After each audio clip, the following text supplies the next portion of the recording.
Hi, Vincent. Hi, hold on one second.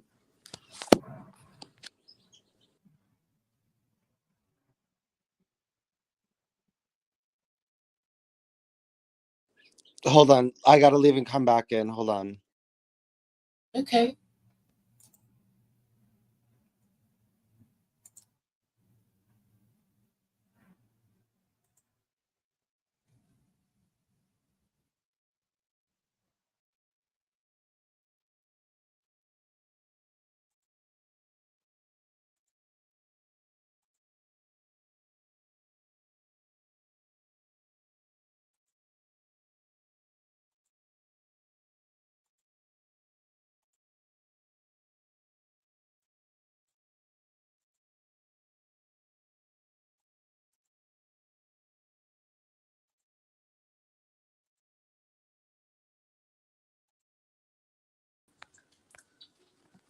Hi, Vincent.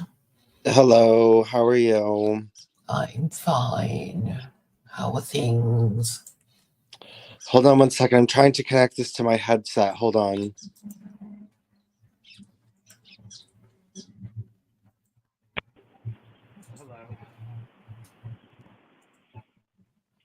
Hello? Hi. Hello? Hello. Can you Oh, hear me now? Yes. yeah, I can hear you. Um, things are fine. So, I am starting to get aching to go back to school. Um, I know you wanted to talk about Trump having a lottery, people buying into a lottery ticket to be able to ask Trump questions on space. Do you think that could work? But it could raise money, yeah. How much would it cost though? Well, it shouldn't be too much. It's like, I don't know, $1 or something, and people will just sort of, well, if I buy more, I will increase my chances of being able to speak to my hero. Yeah. And you can adjust it upwards or downwards as you wish.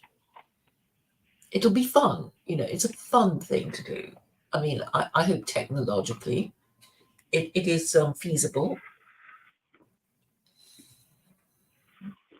don't you think?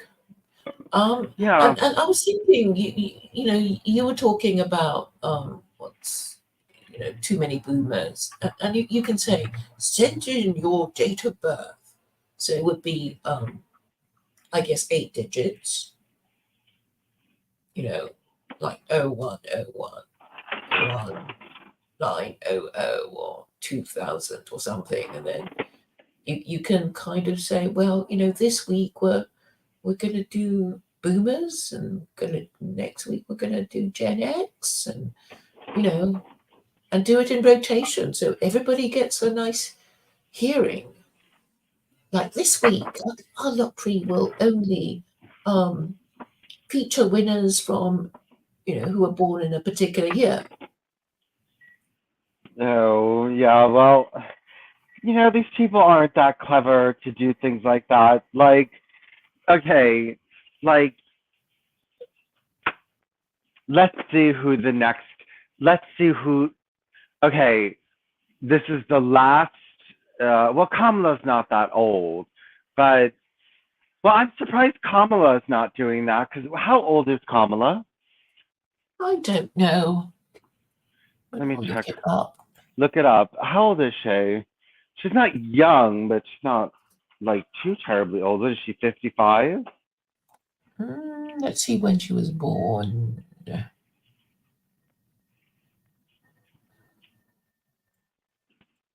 She She must was be in born her in 50s. 1964. Oh, okay, so she's late 50s. 59. I have a challenge. What? Tell me something that he has said that is interesting. I don't know. Look for it. Oh, my husband is telling me to look for something that she says that's interesting. Well, she's not that young either. Let's wait until the next election and it should be younger people and maybe they'll do things like that. Maybe they'll host X spaces and things like that. These people are, I mean, they're holding on to not the Democratic Party as much as not holding on to baby boomers, but a little bit. Little bit. Are you there? Sorry. What were you? I was reading something. What were you saying? I was saying that let's see next election if there's younger people involved, they might do things like use spaces and all that other kind of stuff. I want, you know what I almost Is it, just want. why is it such a big deal? Just he's already done it. It's not like he's never done it. He's already done it. It's got 29 million views. Why wouldn't he do it again? I don't understand. I mean, Because there's they're no reason dumb, not to do it Claire. again. Because they're What? dumb, Claire. They're dumb. They're dumb. Can't you pester them or something? I mean, okay, we know who to tweet. It's that Chris LaCivita and that Susie Wiles. I mean, they have Twitter accounts, and I'm sure they have offices, and I'm sure it's staffed by younger people than they are. What's a big deal? Well, if we're determined, we'll get through. I mean, you saw her. She has no business running his. She looks like a Karen, doesn't she? I sent you a video of her. She seems quite competent. How did she do in the video? Was she promising or no? Okay, I'll show you, but I mean, I don't think she's stupid or something. She's And if 67. she's too boomer tech to do it, She's 67. surely. Well, there are boomers who know how to use technology, Yeah, there I are, mean, but so okay, you're saying, oh, she's going to be too stupid to even tweet, and it's like, well, just call her no, I once didn't. and No, demand it's to just speak to her assistant. well, she's obviously doing a bad job, and he's 58, and bring in some fresh young blood. Corey, he brought back that Corey Lewandowski or whatever his name is. I don't know any of those names. Oh, well, Nick Fuentes is claiming victory, saying Trump brought back one of his more based campaign managers recently in the past few days, and Nick Fuentes was saying it was because of his Groyper's War.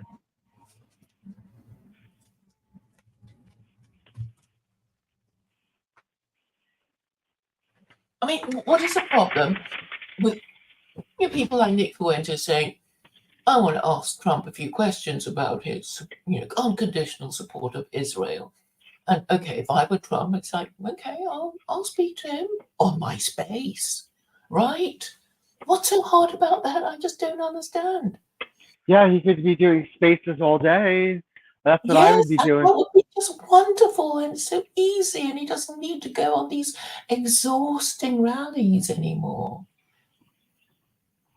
Yeah, he could just do everything on spaces and answer questions. And well, they're not listening to you, Claire. Well, maybe I just need an American like you to push my message on American soil, i.e., you. We need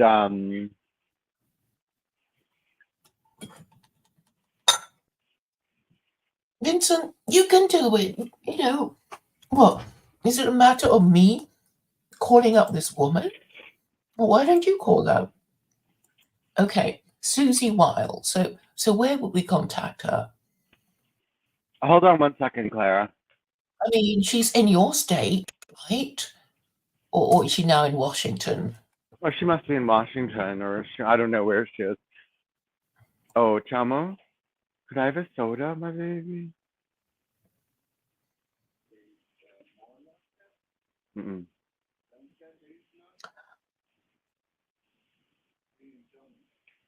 We're gonna go today. Uh, I'm out of soda. Anyway, continue. Yeah, I don't know Yeah, where. okay, so all you have to do is turn up at your local Republican HQ and ask these questions. Why don't you? You can just roll up and say, "Hi, I want to help. I helped last time with the Hindus, you know." Come on, Vincent. Well, they wouldn't. You just get all the information. It's like I'm They sure wouldn't there's know. some meeting you could go to. They wouldn't know me by face. I mean, Yeah, with exactly. So you just roll up and you're nice to everyone and offer to help and you know give them your my great ideas, but you can pass them off as your own and see what happens. Because obviously they'll know how to get in touch with her and stuff. I mean, particularly when she's a resident or a former resident of your especially particular state. now, she's going to You be. need to go and meet people. She's going to be thrown off the campaign soon, so I better hurry up. Yes. And it'll be fun because you're good with people. And I think people, kind of don't feel threatened by you. And, they'll be charmed that, you really want to help. And Well, yeah, I'll pass on the message. I'll see. Well, let me see. Trump spoke about 15 minutes away from me the other day. I didn't even know he was going to be in New Jersey. He didn't do he did a press conference, but it was at a private event. He didn't do like an event that you could go to. mm-hmm. Oh, But that's interesting. How did you find that out? it was on the news. My husband was watching the news and it said he was about 15 minutes away from me doing a press conference at a private golf club. But it wasn't like he was having a rally or anything like that I could go, attend. Well, why don't you and your husband go together? I'm sure there's some kind of, thing that you could go to if you wanted together. You know what I would do? If I would go to swing states and I would rent out a field for the whole election season and just have tents up, and it would be like a 24-hour party.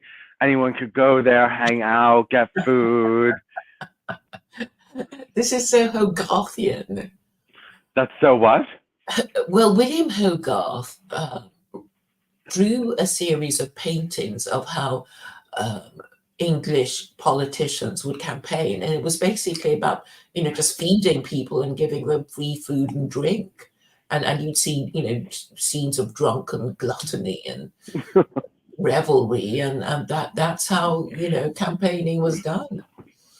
I think I like that. And then it was banned. It's like no free food for anyone now. Oh, that's too bad. That's what I would do. I would have free food and free drink.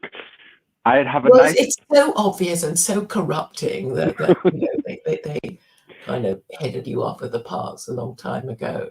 Oh yes, and at the polling station, this may be something you don't know, but in UK polling stations, a lot of politicians, they wear rosettes to show which party they're from, but on polling day they're not allowed to wear their rosettes when they enter a polling station, to vote for themselves or whatever. So they're not allowed, and you'll get told off if you do that. And I was thinking, why not? Why not? And then I thought, if this were allowed, what I would do is find the prettiest girls I could find to hang around the polling stations wearing the rosette of my political party. And obviously somebody must have thought of it, centuries ago, and did that until, somebody complained and stopped it. Yeah. Yeah. No, I mean, it has to. I don't know, but I don't think America would ban food and drink parties, like 24-hour parties, instead of spending all this money on political ads and what exactly I don't see that many Trump political ads. What is he spending his money on exactly? He must be spending it on staffers, but like, with the Well, internet yeah, age, he hasn't got that much money to spend, with his legal fees and stuff.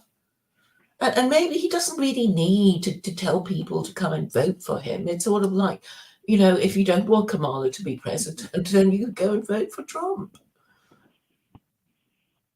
I mean, I think his message has already been sent and received. I guess now he just needs to think of more creative ways to make sure that, that there are so many votes for him that even if they rig the election, they can't stuff enough, ballot boxes with fake votes. Mhm. But anyway, I mean, the thing is, yes, he would be expected to pay the media, and the media are already against him. So it's going to be hard, and maybe he doesn't want to enrich the liberal media, so he's hanging on to his money. I mean, I wouldn't want to waste money for ads, enriching the people who hate me and have always um, done hatchet jobs on me. I would try and use creative methods, with the benefit of social media, particularly with Elon Musk saying he's going to help Trump. And it's like, yeah, well, I'm in my late 70s. Maybe I don't want to rush around doing rallies anymore. I want to sit at home and, chat to people, using my phone and move around the house, Mar-a-Lago, and, and do that sort of thing. That would be nice. Yeah, that would be more of the people. Yeah, and then maybe you hear, Melania nagging him. Don't. I don't know. And all the sort of background noise. I think that would be great. I think people, and they would be entranced. And maybe, all these, Trump supporters, might not want to go to rallies. Maybe they'll just prefer to hear, Trump voters asking him challenging questions, maybe even having Nick Fuentes and, a Groiper or 2 or 3 or 4 asking him questions about Israel. I think that would be more fun. Oh God, I don't think Trump wants questions on Israel. Well, he has to say something about it, right? It's like, okay, he may, in his mind, just say, well, I can't, move on Israel. It's got to be the way it's always been. But it would still be entertaining, right? It'd still be entertaining. And also he's got his own social, Truth Social. And then he can, dominate the message and get people to go there, maybe. But if Musk is supportive, why is he not doing spaces almost every day and schmoozing his voters? Because they're just dumb. Because yeah, I guess I would have a 24-hour space too that anyone could join at any time. Anyone could come in and ask questions. Yeah, I mean, they should have somebody there who's just constantly answering questions. Lots of these things, these people are just too. It's not just that Trump's too old. It's not just that Kamala Harris is too old. She's on, Kamala Harris. I think 65 is a good cutoff for being president. Maybe 70 is a good cutoff for being president, but even that's kind of old. But beggars can't be choosers, Vincent. No, but what I'm saying is that it's not just them that are old. I mean, the whole country's old. There's so many boomers, and they have so. Because we don't have children. That's why the average age is rising. Yeah, The I only way to know. make the average age go lower is to birth, new Americans. Well, I can see how you can escape this biological fact. well, it's too late for that right at this immediate time, but you can overcompensate by it's his advisors are old. All the people around him that are advising him are like, it's he's it's everyone. His campaign is about holding on to the rock and roll era of the 1970s, 60s to 80s, right? Like You that's go to basic. you go and shake them up, Vincent. When are you going to do that? Well, right now I really You saying you're too well busy? they don't want to hear Well, you that need to go in. I'm Oh, come telling on! them You have to that bang on the door at least. You have to try old just once with yeah, your but husband. my message is that old school America is dead and Okay, not so coming back. all right. So you have to say it in a palatable way. Yes, you know. Well, You know, maybe even young Americans kind of like boomer music. Maybe. not well, okay, not exclusively. Not whenever you go to his things, it's exclusively boomer music. It is exclusively like my parents' music. Okay, you want a good mix. So, okay, maybe get Spotify to, get a few, all these compilations on Spotify, right? Beach music, all kinds of, and then they sort of, learn the kind of music you like, and then they compile pet playlists for you. It's like, well, Trump can compile a playlist that will include Americans of all generations of good contemporary music to get people in the mood for voting for Trump. Yeah, well, yeah, it shouldn't be exclusively boomer music. Okay, I understand there should be some. I'm not saying that there shouldn't be, but especially now. Okay, so the boomers are from 19. I consider boomers anything from 1946 to 1960, right? Basically, anything like in that age range is a boomer.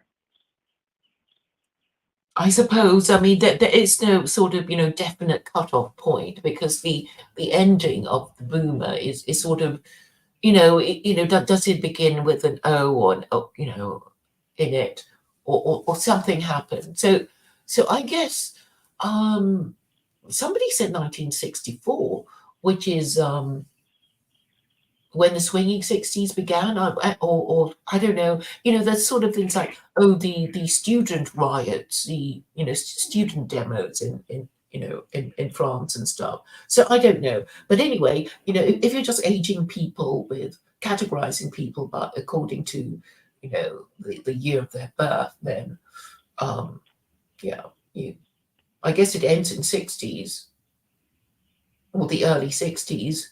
Yeah, it ends in the early 60s. So, um, yeah, it ends in the early 60s. But, it's like, um, well, I mean, I wouldn't be able to bring them my genuine message. I would have to make up a message that was more palatable for like Americans and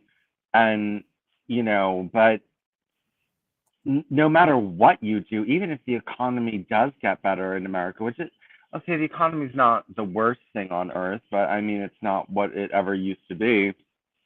Mhm. Even if the economy did get better, we still wouldn't have old America back. Like old America was white America. It was vast majority of it was white, and it was just a different culture, a different time, a different place. Even the fact that he doesn't want to pay modern music because modern music is all by Latinos and Arabs and blacks and what is the I mean almost all music has now become very ethnic. um I know there's still white artists that play white music and stuff like that, but there's a lot less of it.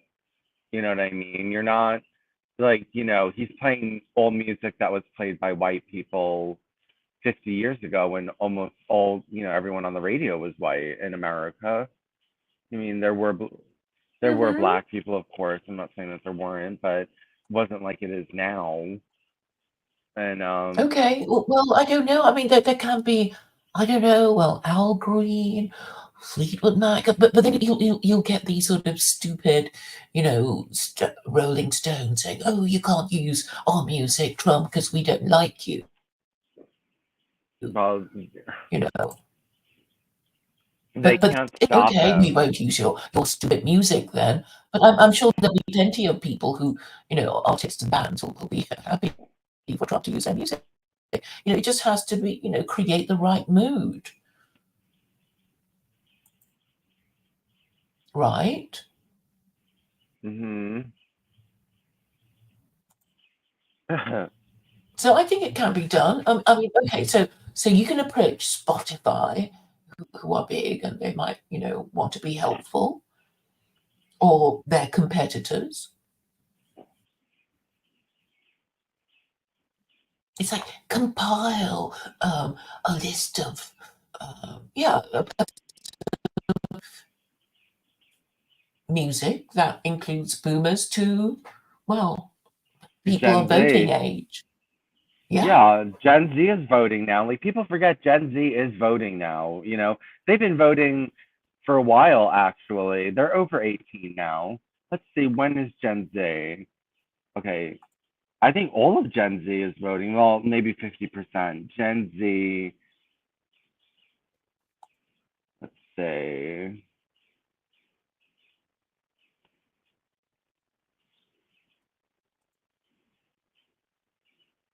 1997 to 2012. So if they were born in 2012, they're only 14 now. No, that the Zoomers are. I don't think the Zoomers went. I think the Zoomers were like. Okay, well, anyway, a lot of them are voting. Yeah. So you get music that they like, that boomers can bear to listen to. I mean, if you're not that into music, I guess you'll have to people who know about these things. But I think Spotify might just be, they'll give you some sort of response. Or they'll either be really helpful or say we're not interested because we don't like Trump or whatever. Is Spotify on Twitter? I don't know, but yeah, Zoomers are now. So you have Zoomers, you have Millennials, and you have Gen X. Those three together must outdo Boomers. Hmm.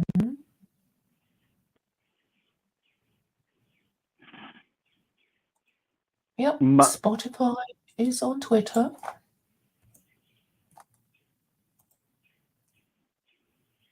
Because this is what we want. It's like it's cultural, it's artistic, it's musical, it's inclusive, it's Western, it's forward looking. That kind of hype.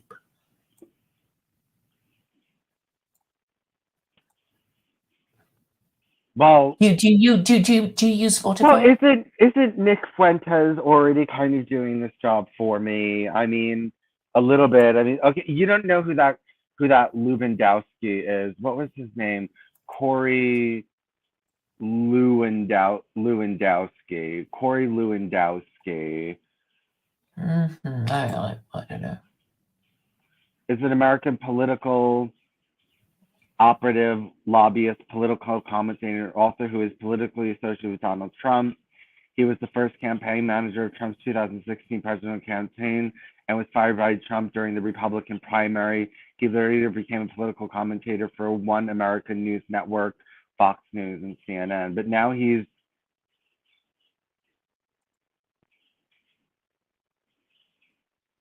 worked for several campaigns for a congressman, worked for the conservative advocacy group Americans for Prosperity, and was a lobbyist. Yuck. but now he's back with Trump. Yeah, on August 15th, 2024, Lewandowski joined the 2024 Donald Trump presidential campaign as a senior advisor. I think it would be a more, okay, let's contact Corey Lewandowski. Let's see. Those other two disgusting slobs. Let's see how old okay, he's 50. Okay, Corey Lewandowski is 50, which is, okay, that's workable. You know what I mean? That's workable. Are you there, Claire? Mm-hmm. Yes, Okay, yes. Can you hear me? I didn't mute myself. Okay. Yeah. Let's look up Corey Lewandowski and see if he. Okay, here I'm following. See Lewandowski. Okay, so I just liked him. I just followed him on Twitter. Mm-hmm. He has more than 500,000 followers. All these, okay.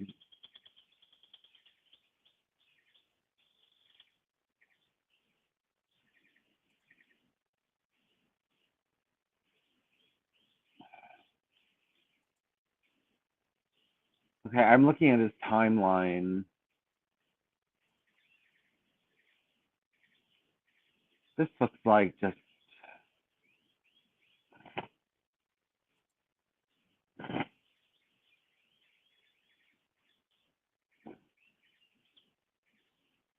It seems like, okay, I'm looking at his timeline, and it does, just, he's not promoting radicalism. This isn't like radical shit. I mean, he's not doing, Elon sort of is radicalizing a little bit. Everything here, going on Fox News, One America News, he's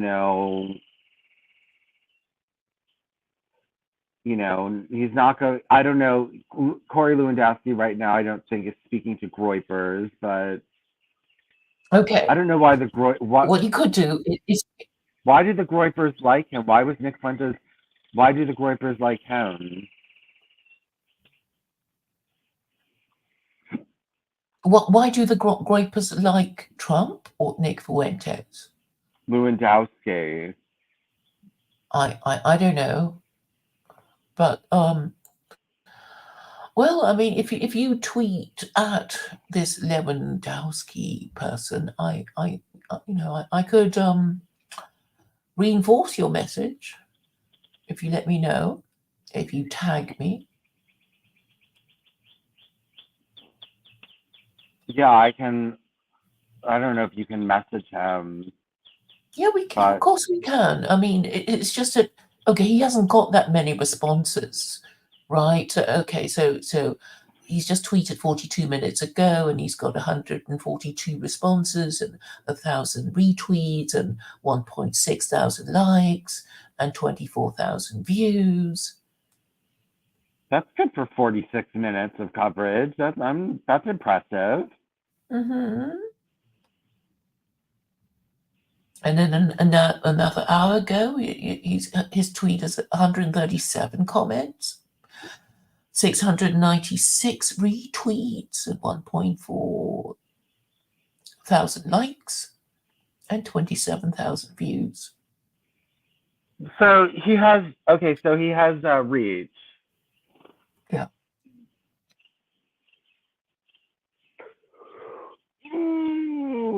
Well, we could start commenting under his tweets, right? Yeah.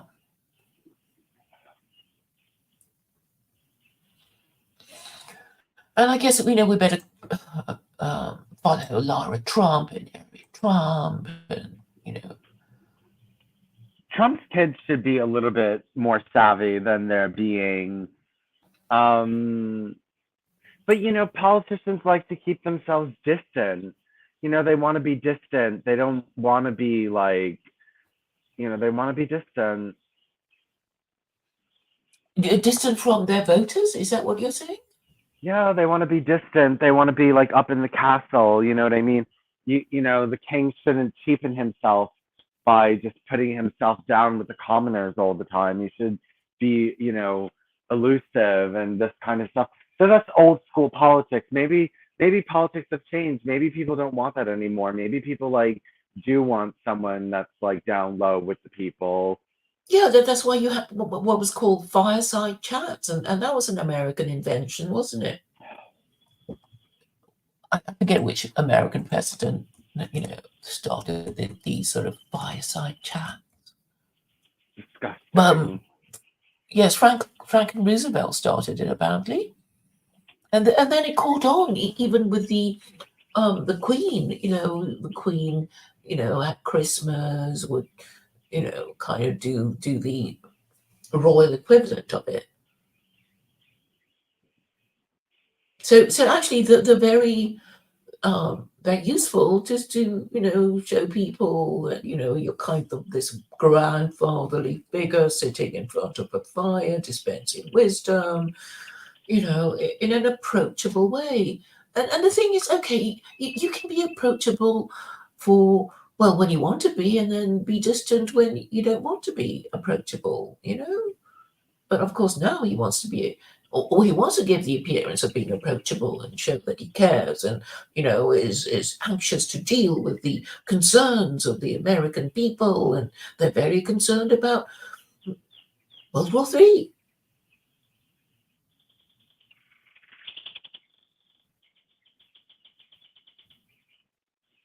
Well, but what it requires is for you to be shaking up your local Republican Party. You need to kind of drop in on them let's see. and tell Hold them on. what's what and who's who. I don't even know if they have a clubhouse or anything near me. Republican Party, Morris County, New Jersey.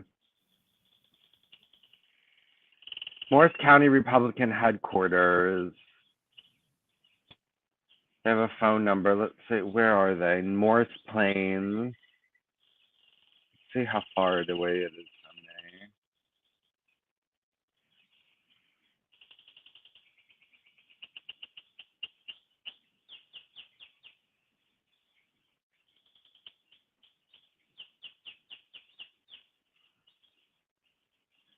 See how far away it is. Oh, it's only about half an hour away. Cool. I'll call them and I'll say, well, Yeah. should I call them and email them and give them my suggestions? Well, I don't know. You could call and say, when would be a good time to drop in and meet everyone. So, because you want to help and stuff. I want to help. But No, how are they going to want my help? What in my visions are they going to approve of? Okay. I mean, obviously, you're not going to just crash it on them and tell them what to do. So I guess you offer them your services of, like, is there anything that Republicans want to do at the moment to help the Trump campaign, because you want to help the Trump campaign. What day would be good, if there's any, and then once you're in, you're in. And I'm sure they'll tell you a day. It's like, oh, we want people to go canvassing or call people or whatever it is. And then Okay, well, you should ask to meet people, because then they'll have more of a connection with you and they'll be nicer to you. I mean, surely they have socials, like dinners. Whatever. Yeah, I would be doing lots more of these different kinds of like activities and stuff. I'm telling you, I would just, even if I couldn't hire out, what about, they're dumb. Is it really illegal to feed people for your campaign? Is that illegal? Well, it depends on who, you know. Of course, you're supposed to feed your own people and have your own socials because, you know, and the people already, I guess they would pay, they'd be asked for contributions to their, what, dinner or whatever. But, um, but obviously you can't be giving free food to people who, you know, don't even agree with you because it's so obvious, right? Well, I don't know. Like I would, okay, I would have like I would just set up this like total chill spot where you could come chill 24 hours a day and get a drink, get some food, hang out, talk to people, and also, but also like organize. Okay, would it all be fun and games? There would be, first of all, at certain times there would be like a rally there, or there would be um something going on there, you know, and you know there would be political meetings and organizing grassroots organization, and like people could meet there before they would go out and do protests all around and stuff like that. And you know it's you know it's pretty, you could do a lot. That's what I would do. I would just run camps. I would set up camps and just be like, you know, come volunteer at the camp and get some food and drink while you're at it. How about that? What's wrong with that? Yeah, yeah, I suppose there must be something going on. But I think they've got a Facebook group, so you can join them. They'll never do these kinds of things. You know, this is because these are clever ideas that you know, if these politicians were that clever, they'd never be where they are because nobody would support them and nobody, you know, the politicians are for the average people, and average people don't want someone that's too smart because that doesn't reflect them. They don't want someone who's like, you know, some like brilliant genius that, you know, that they're not going to run the country the way that they would want it. Stupid people want a country run the way they would run it, and that Well, means I think stupid. the compromise is somebody who is smart but has a common touch, right? Because, you know, if you're too peasant-like, the peasants won't like you. It's like, well, you're just one of us peasants, so why should we listen to you? So you know what they love, and the English are just so um, um, demonstrative of this phenomenon. You know, they all love a toff. You know, on the one hand, they despise them and hate them for, you know, be spitting in the faces of the poor. But if these well-born people should deign to, you know, talk to them and spend the time of day with them, then they'll just fall over themselves in gratitude. And I'm sure that this can be repeated in America. I mean, I know Americans think they don't have a class system, but of course they do. The terrible snobs. There's this state snobbery, isn't there? You come from the wrong state. It's like, oh, it's like you came from the wrong side of town. I'm not talking. It seems to me anyway.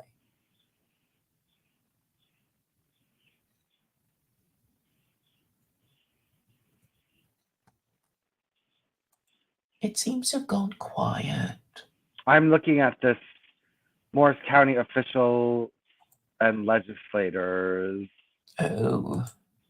I'm looking at the Morris County Republican committees, um not Facebook. I'm looking at their website. Mm-hmm. I would date two of them, but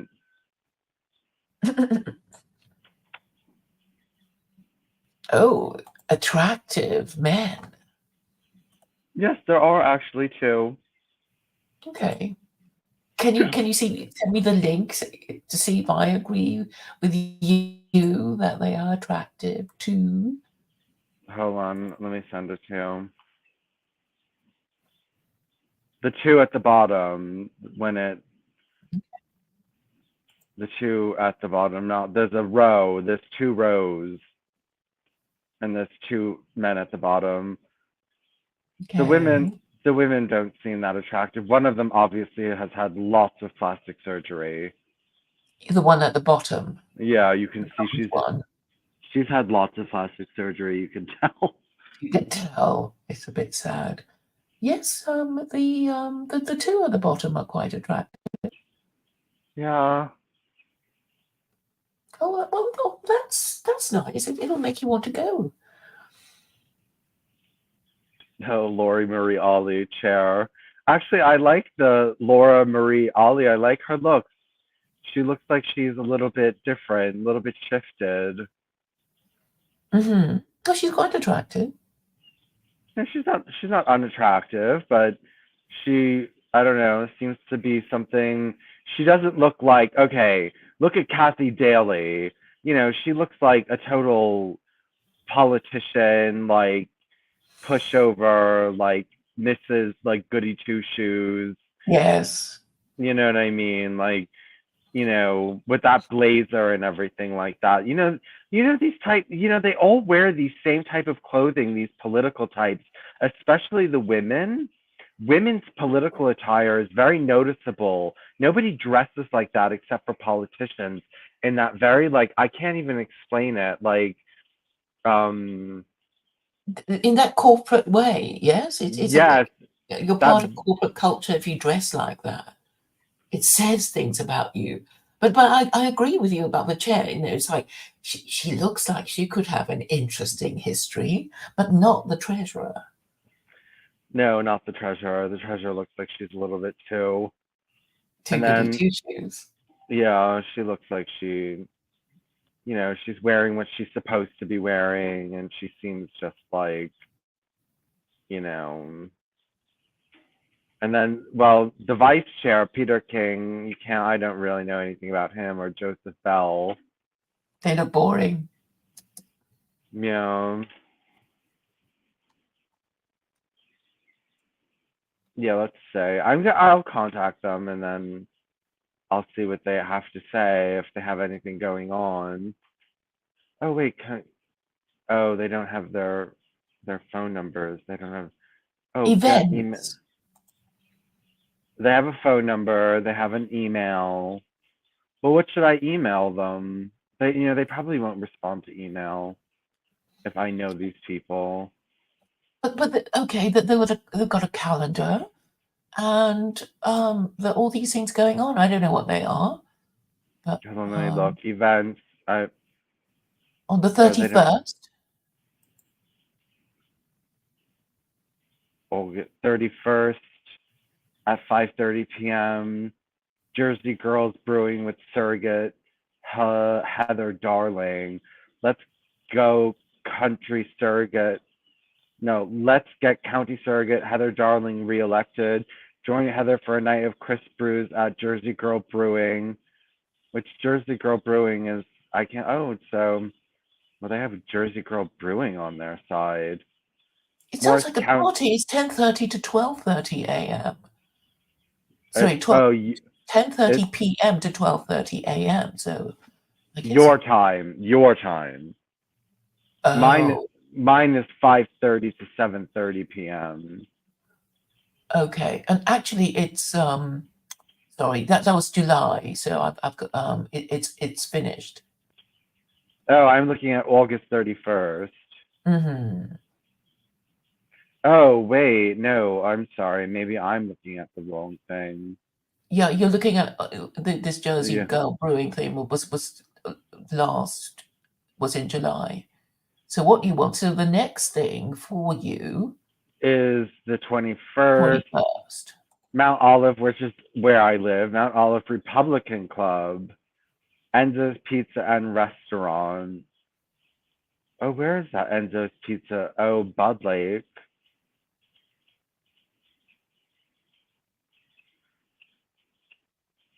Oh, should I go to this? Well, why not? I mean, it's sort of nice and easy. You just go and eat pizza with, people are going to be nice to you. Okay, maybe I can ask them if we can record it. Record what? The meeting. Well, maybe that's a bit, Oh, the questions. Oh, yes, there'll be questions, right? Oh, questions, contact club president. Okay, well, I could contact him and ask him if they're having some kind of.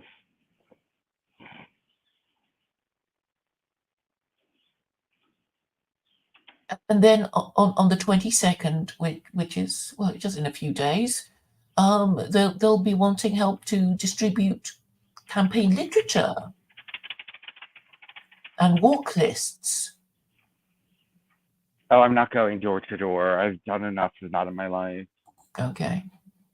But that's when you really meet people on the ground and bond with them. Well, I could go to Going Enzo's. canvassing can be fun, you know. Have you been? Well, that's going door to door, I guess. But okay, maybe it's your experience as a Jehovah's Witness that, you know, kind of makes you hesitate. But you'll be doing it with people, and I'm sure. Well, it'd be interesting to see how people react to you, wouldn't it? I mean, well, you're not exactly a swing state, so I guess, you know. But it'll still be interesting to see, you know, how the locals react. Mike, I wish I could do it for you if you're not going to do it. I'd love Well, to do that. remind me to go to this Mount Olive Republican Club. Mm-hmm. Hmm? I think so. Hmm? Where?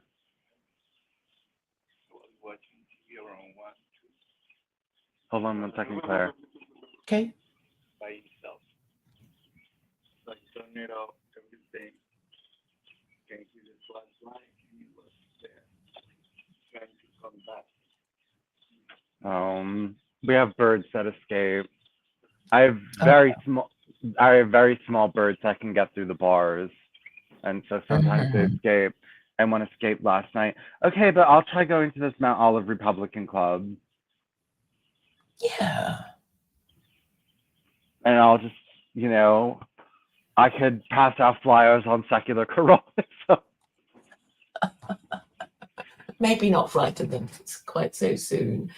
But I think, you know, if you get to know them, you know, as a person, in person, then you know, I'm sure they'd be more, you know, prepared to listen to you after you get to know them a bit better.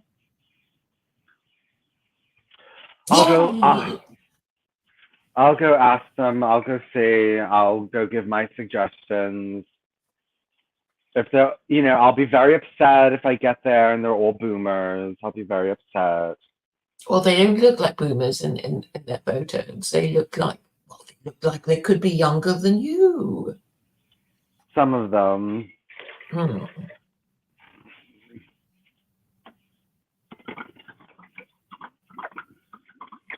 Good. I'm glad I've moved you into some kind of concrete support for Trump.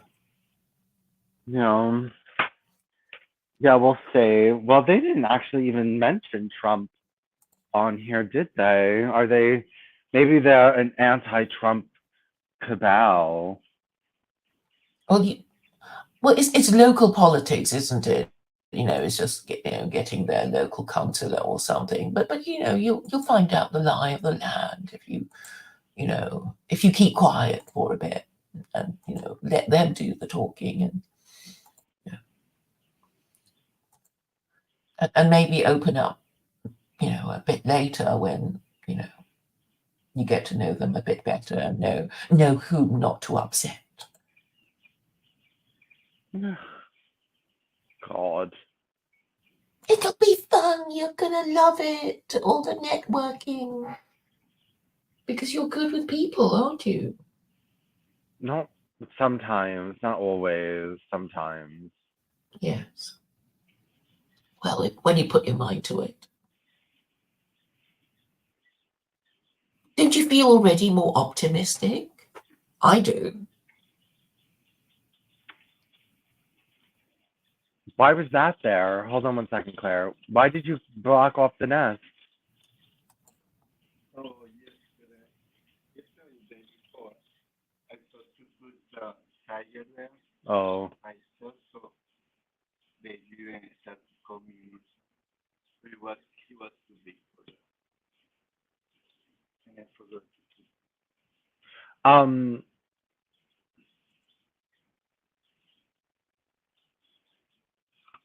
well, yeah, well, if they found out who I was, it would come crashing down pretty fast. Yeah.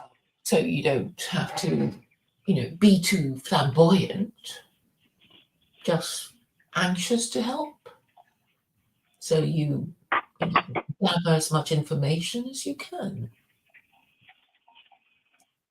Okay, well, I'll see. I'll try going to this, if it's like a meeting of the if do they have the fucking Lions Club in England, Lions Club? Yes. Okay, if it's like a meeting of the Lions Well, I've Club, heard of it anyway. I haven't actually seen any. I guess in England it's sort of more the Rotary Club. yeah, well, they have Lions Club, and I went to one of these Lions Club meeting, and they were all 90, and the place smelled like urine, and it was horrible. Oh. It was horrible. It was horrible.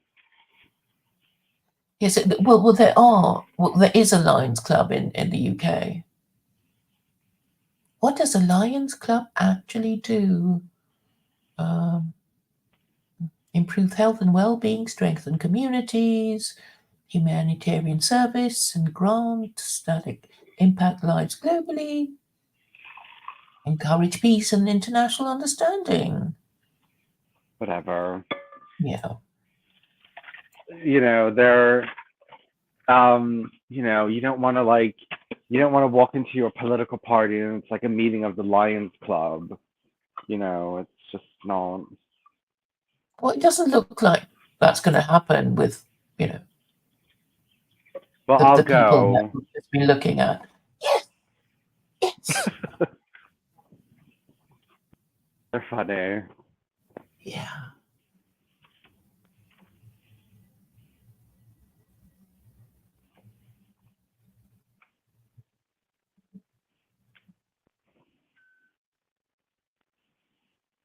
We'll see. Hmm. But We'll see. I'll yeah, try. I'll try. If I remember to go, I'll go. And I'll remind you. yes, remind me on Wednesday to Mhm. go at 7 p.m. Remind me to go, Mhm. and I will go,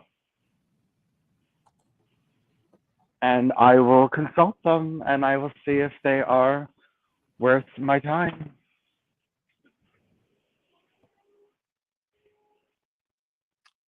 Wednesday the 21st.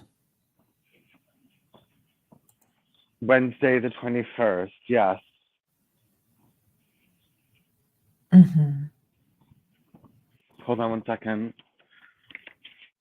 Mama, I'm going for a walk, okay? Okay.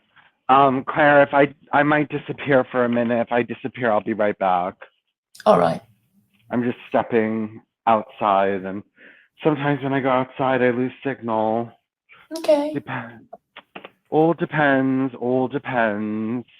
Mm-hmm.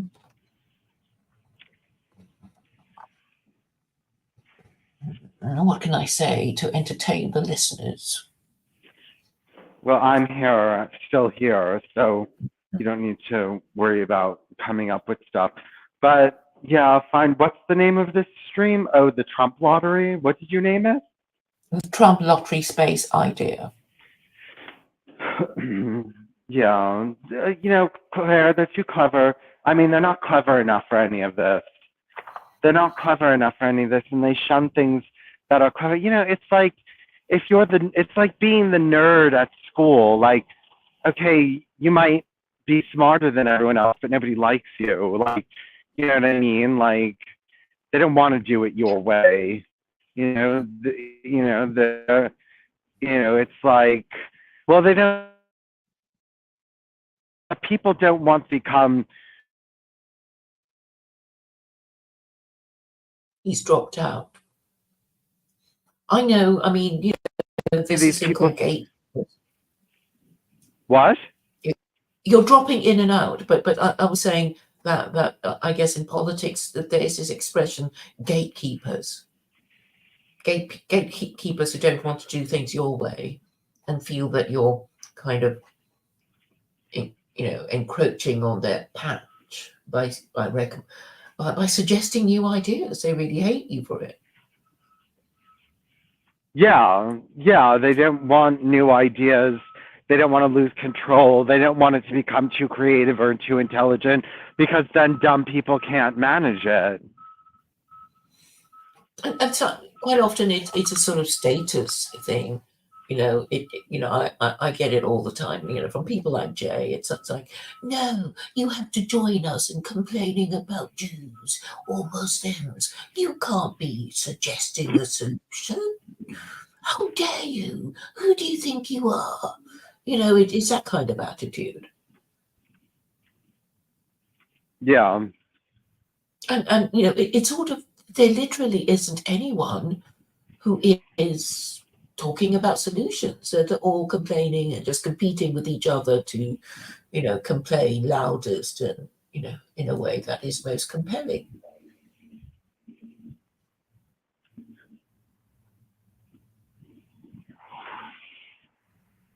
Yeah. They don't want anything like that, because secular Quranism offers solutions, and so they don't even want people talking about that because they don't have one. It's not even like they have a competing solution. It's just that they don't have one.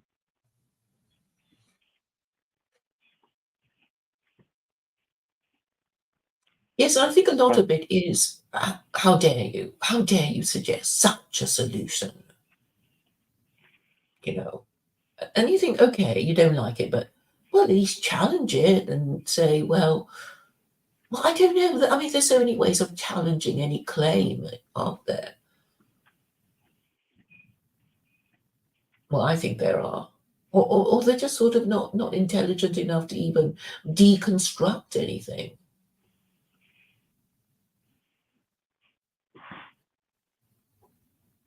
None of them are intelligent. None of them are. Something about mainstream Western society has produced stupid people.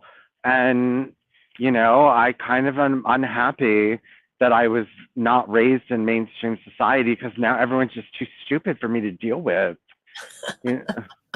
Like people, it's just like everyone is so dumb. Oh, did you hear my conversation? Did you hear my conversation with those fucking idiots on Stephen Broughton's stream? So the conversation was about how young should your children be when you start sex educating them, and I said, well, okay, at what age is it appropriate to tell your children not to masturbate? I mean, if you don't want, many religious parents don't want their children masturbating. And so you have to eventually, at some point, you have to tell them what masturbation is and that you don't want them doing it. And I was like, at what age? And they were like, oh, how dare you? I would never speak about that with my children. You're disgusting. They were like, correct answer is when you catch them doing it, right? Because you don't want to put the idea in their head to do it. So I think you're, entitled to give them the benefit of the doubt until you catch them at it. Well, okay, Jehovah's Witnesses, because it's, I keep bringing it up. I mean, I brought up the fact that in the Jehovah's Witness culture, they do teach their children explicitly about sex very young, because they believe that ignorance is not, they don't want them learning about sex from children at school. That's not where they want children learning sex. They want children to learn sex at home from a biblical perspective. And when you're reading the Bible, it says things like semen in it. It says things like, what's adultery? What is fornication? You have to explain this to children.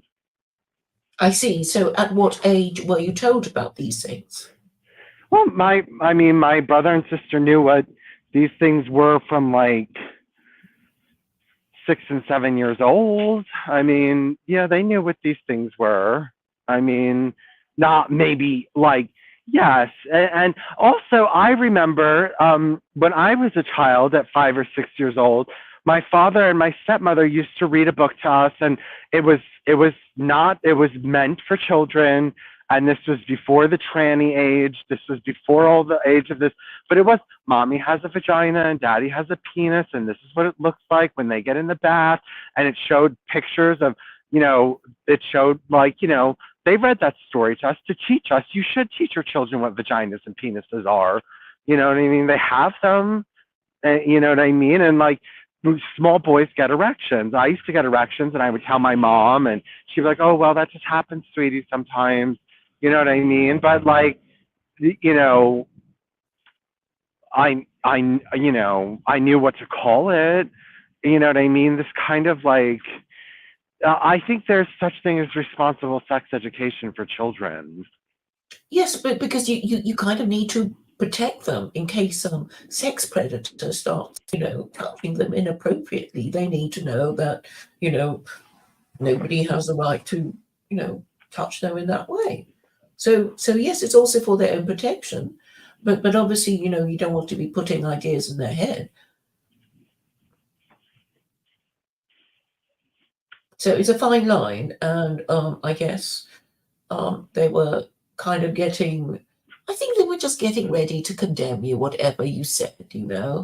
But I thought that was ridiculous to go after me when, to think that I would never have that conversation with my child. You'd never have a conversation with your child about They're not masturbation. parents. They're not parents. None of them No, are. that unhinged Well, was a parent. apart from the Scotsman, I guess. I thought, they're getting ridiculous. You have to teach your children about masturbation at some point. At some point you do. And, it's, and children, boys, girls, they start touching themselves young, and if you don't want them doing that, which my mother didn't, then you have to explain to them what these things are. And, even just biblically, they would explain to us, what does it mean when what's his name wasted his semen and put it in the ground instead of actually ejaculating in her vagina? What's going Oh, on? none. Oh, none, wasn't it? Oh, Nana, whoever it was, like, what's going on? You know what I mean? What do you tell your children when they ask questions about that? Well, I think if they're Yeah. old enough to ask you, then they're old enough to get an honest answer. Well, yeah, if they're old enough to ask, they're old enough. And so, I just come from a culture where sex wasn't shied away from. You know what I mean? Like, I remember, so we converted when I was 9, so I was already older when we converted. But my brother and sister were much younger than me. And I Mm. remember my mother sex educating them. She wasn't like all like raunchy about it, but yeah, she would sex educate them. Hmm. Yeah, you You need to know, tell them something for their own protection. yeah, I mean, she would say that, oh, well, the man and the woman, they get so close that the man goes inside the woman. And, you know, you have to start somewhere. Yes. But the kind of sex education children in elementary school get these days is ways of doing it.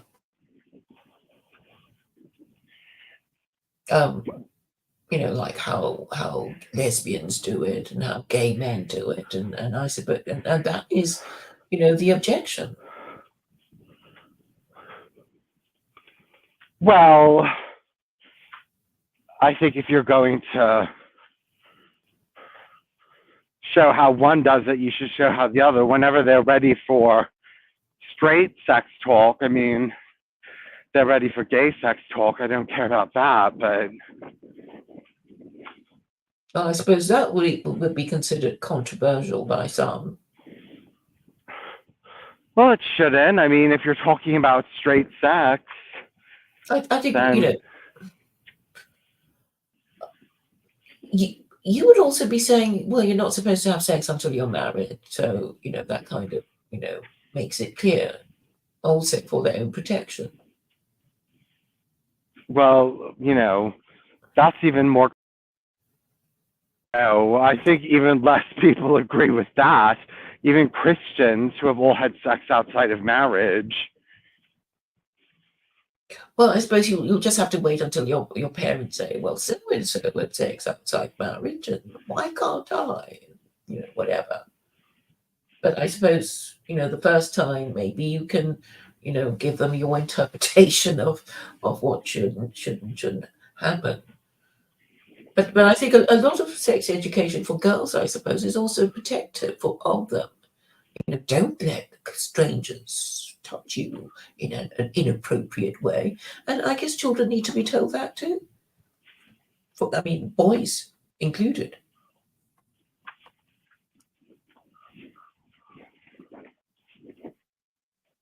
But that is but you see, I think this kind of thing starts young. If you're just telling children to sort of do it if it feels good, then I guess they'll do it if it feels good.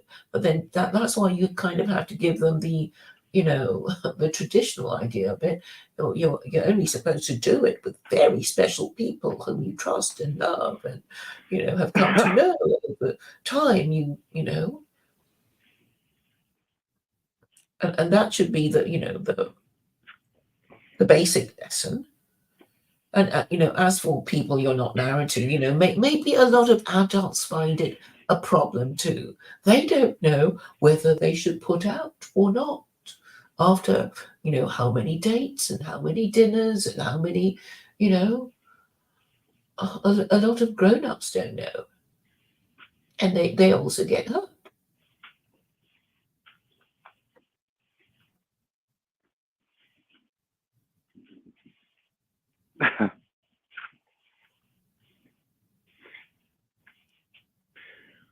I don't know why Well, I sex guess has to be so before. complicated. Sex isn't this complicated for gay people. It's not like this, like, I don't think we hurt each other like that. Well, maybe you're very fortunate in that you have a good husband, but I think a lot of gay men do not have a stable relationship. And maybe they are also damaged by their, they are also damaged by being pumped and dumped.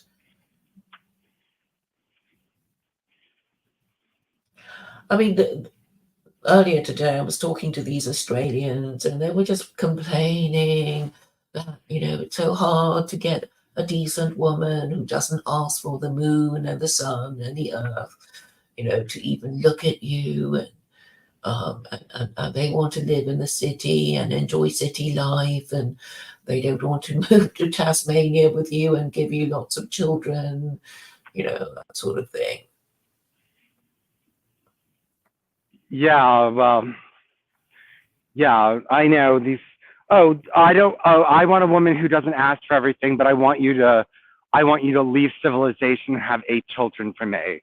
Like, that's so straight, man. Like, don't ask for anything, just bear my children and live in the wilderness. Like, of course, just be gay. Just get a surrogate and keep her in the city and I think it's harder to pay her rent, let her have the baby, and then just get your boyfriend and move to the country and, chill out. No, but then you'll have no parental influence on your child, and it can grow up to be anything and disgrace you. Well, bring it then. You're going to be around to guide it, Of course, you're going to be around. You can't just sort of, be this weekend father kind of thing. Yeah, be a weekend father. That's okay. Weekend father. You know that a lot of fathers who are married to their wives, yet they work. A lot of truckers are weekend fathers. Okay, they truck the whole week and they're everywhere except for home, and then on weekends they're home with their children. That's very common.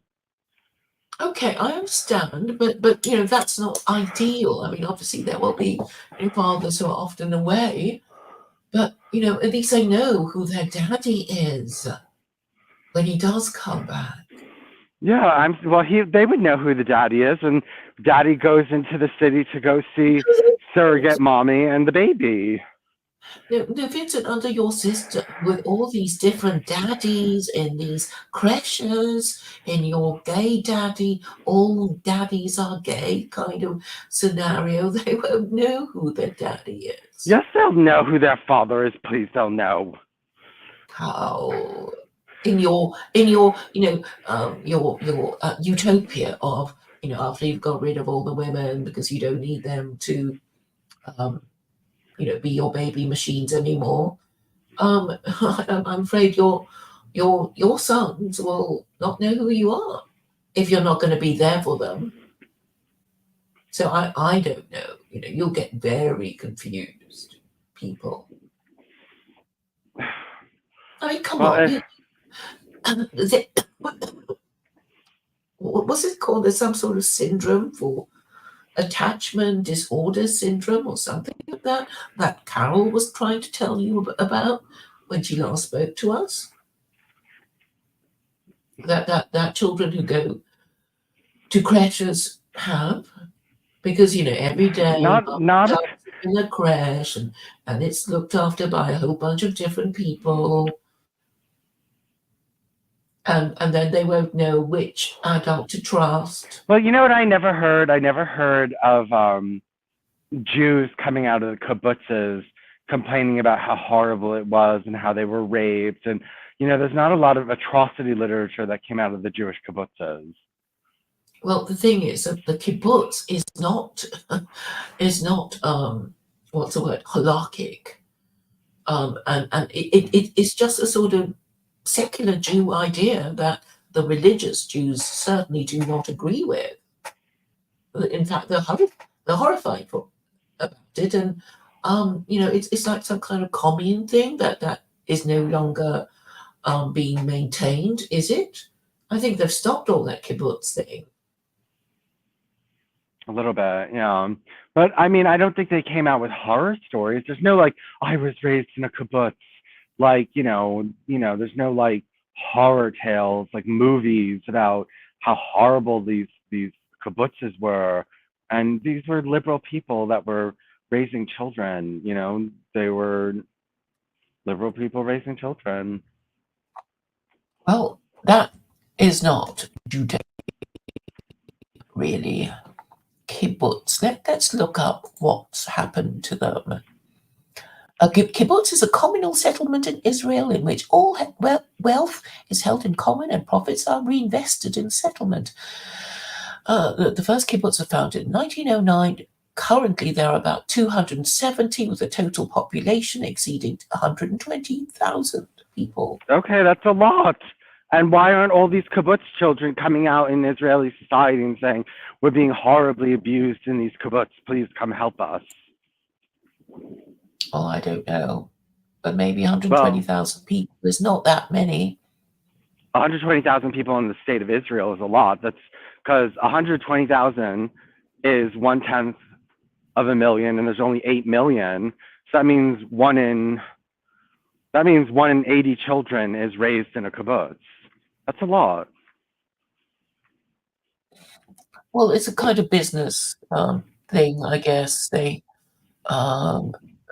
Farming has been partly supplanted by other economic branches, including industrial plants and high-tech enterprises. Okay, well, it seems to be working for them. Mm-hmm. But okay, so some kibbutzim had also developed substantial high-tech and military industries.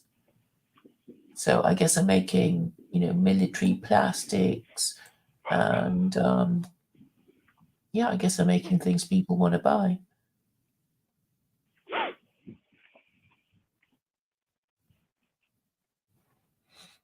But I don't think we know that much about it. And it's not really about farming now. And then it sort of changed over the decades. It's quite a long entry. But anyway, the religious community saying, no, this is a terrible thing. We're not going to do it properly. And it's a secular venture anyway. Although there have been sensational crimes on kibbutzim, overall the crime rate is lower than the average. See? Sensational crimes. Let's Oh, but and be like, look at this sensational crime that happened on the kibbutz. Meanwhile, their crime rates are lower. There have been kibbutzim outside Israel, in France. I guess I need to read it properly to be properly informed. But it sounds like the government is taking an interest in it. Yes, if they're making military, if they're involved in the industrial military complex, then yes. There has been litigation.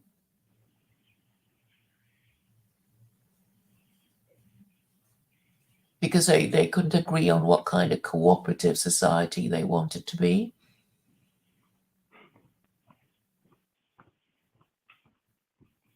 Yeah, so obviously there've been disputes within the communities themselves.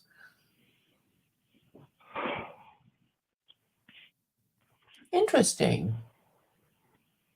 But anyway, it's changed over the decades. It's not this thing that, travelers to Israel just sort of join for a bit. It's probably going to be, they probably don't want any outsiders to join them for a bit.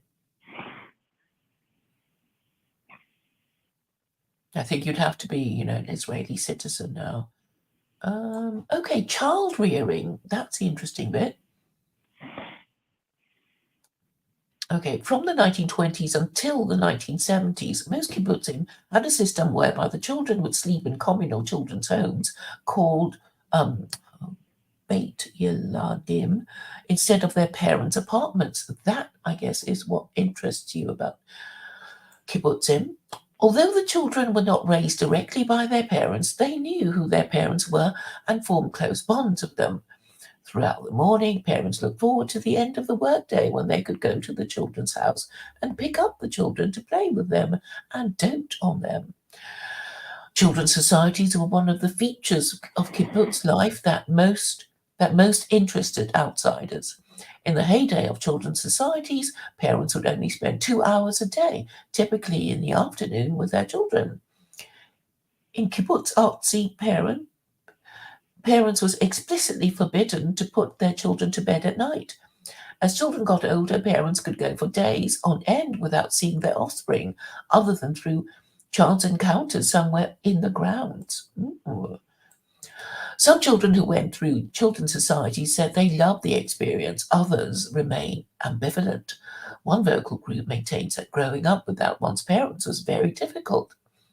Years later, a kibbutz member described her childhood in a children's society. Allowed to suckle every 4 hours, left to cry and develop our lungs, we grew up without the basic security needed for survival. Sitting on the potty at regular intervals next to other children doing the same, we were educated to be the same, but we were, for all that, different. At night, the grown-ups leave and turn off all the lights. You know you will wet the bed because it is too frightening to go to the lavatory. Examples of children raised under the kibbutz system of equality was given by Joseph Crichton. When an aunt from a nearby city comes to visit her niece or nephew and brings a box of chocolate as a present for them, the child will excitedly open it up and eat a few of the chocolates. Then the child will go over to the rest of the group and give the rest of the chocolates to their peers.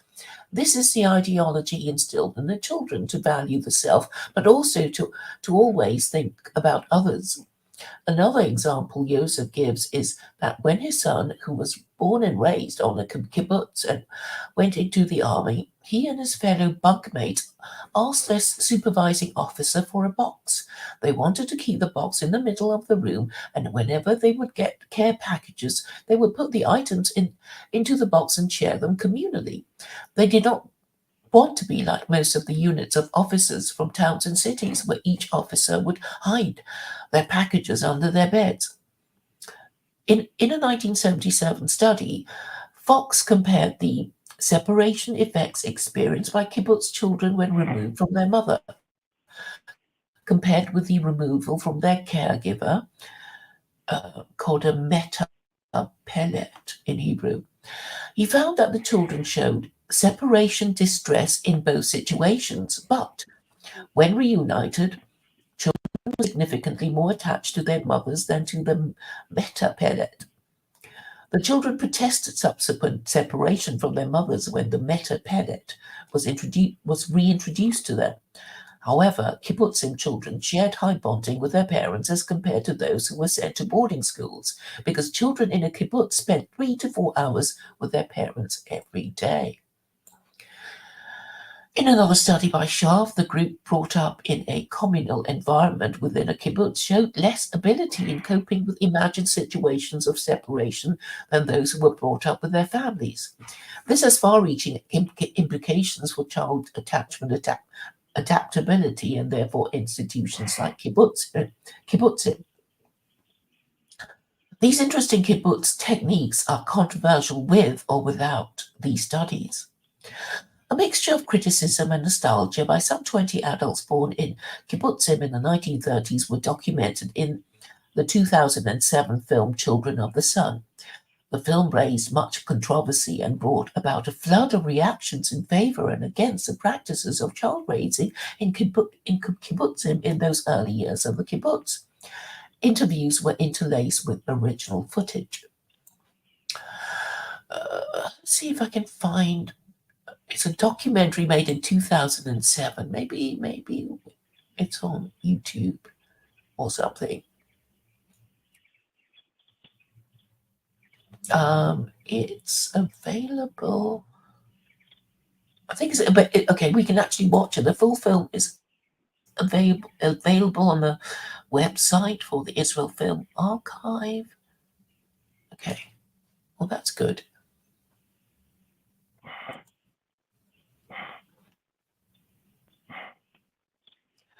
The organization of child rearing within the kibbutz, it was largely based around adult imperatives rather than what was best for the children.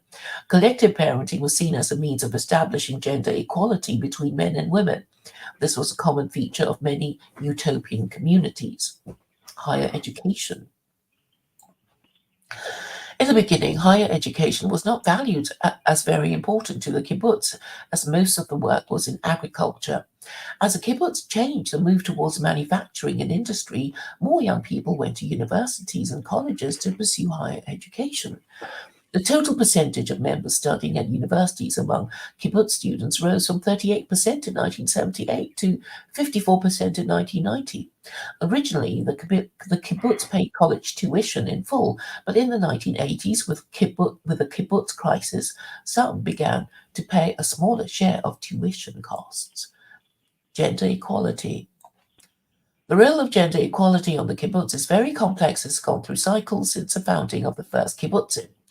Since there were many different kibbutzim, women had different experiences at each particular one. Some say that women were and are completely equal to men on the kibbutz, while others insist there has always been inequality. In the early days of the movement, kibbutzim tended to be male-dominated with significantly more male members. Nevertheless, women performed many of the same tasks as men. Both men and women worked in the fields, performed guard duty and heavy labor. However, mostly women filled the traditional female roles such as cooking, sewing, and cleaning. In the first couple of decades, there was no traditional marriage in the kibbutz. If a man and woman wanted to get married, they went to the housing office and requested a room together. Not having traditional marriage was seen as a way to dissolve the patriarchy and give women their own standing without. Hello? Hello?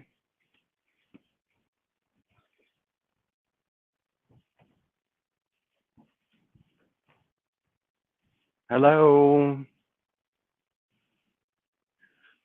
I can't hear you.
Hi, Vincent.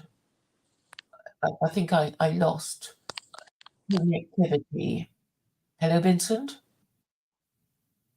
Hi, Hello? wait 1 second. Can you hear me? Yes.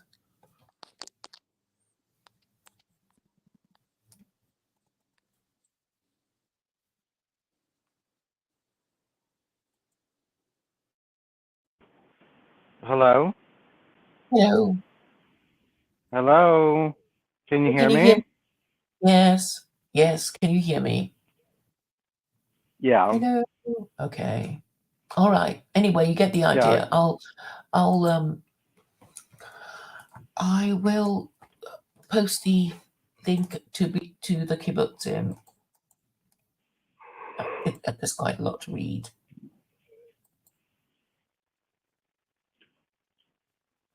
Yeah, that's quite interesting. So mixed results. Well, I think you get mixed results with normal parenting too, so. Mm.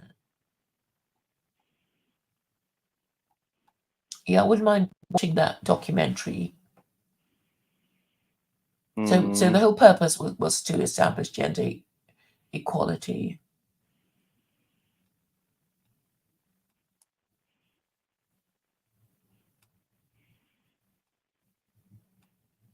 Okay. Well, I don't know anybody who came from a kibbutz, so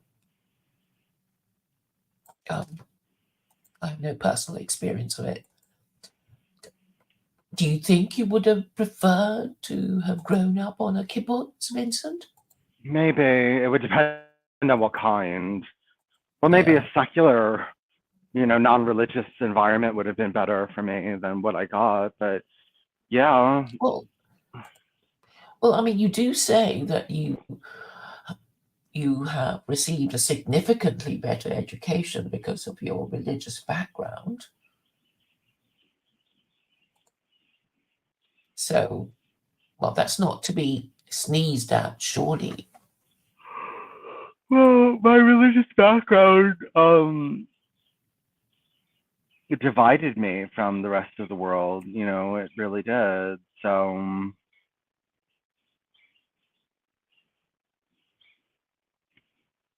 it made me very lonely. A lot of extrovert witnesses are very lonely because they just weren't raised like everyone else. And so they have different values and they see the world differently and they think differently. And, they have a lot of problems. Stable marriage. Well, I don't know if extrovert witnesses have stable marriages. I think a lot of them don't get married.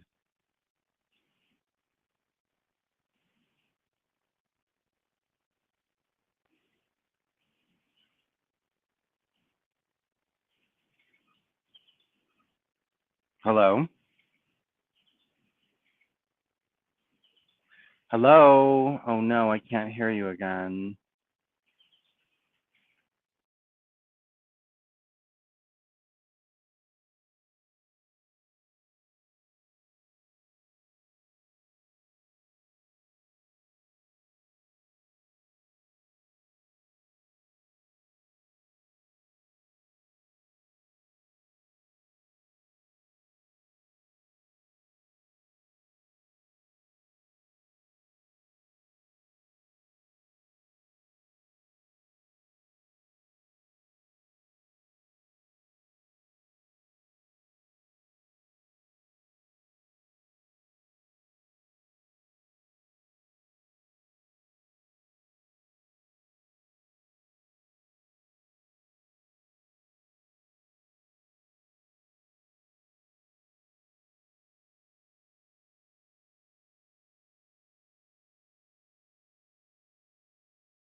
Hi, Vincent. Hi, wait 1 second.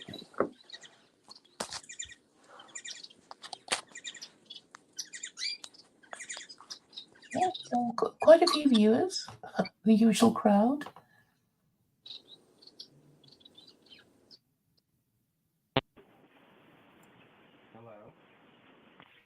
Hello. Hello, can you hear me? Yes. Hello? Gosh.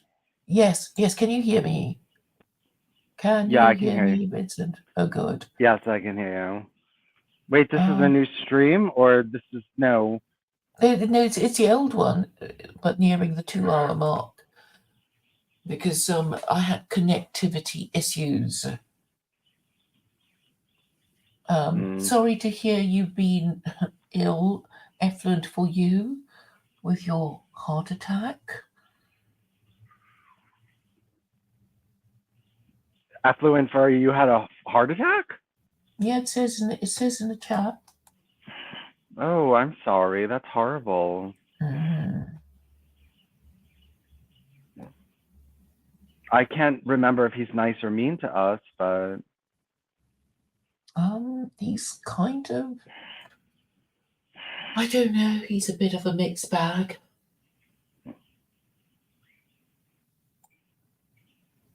But anyway, he's around. Oh, Diane X. Come on, Diane.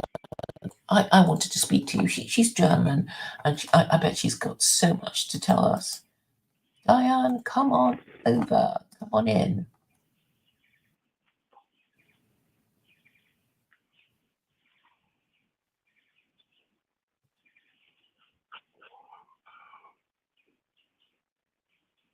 So we want to hear all about how things are with Germans.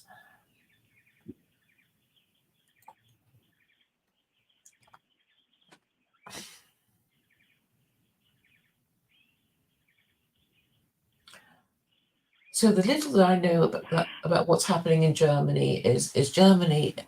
The Germans are no longer going to pay for the war in Ukraine. Schultz has finally found his balls to say no.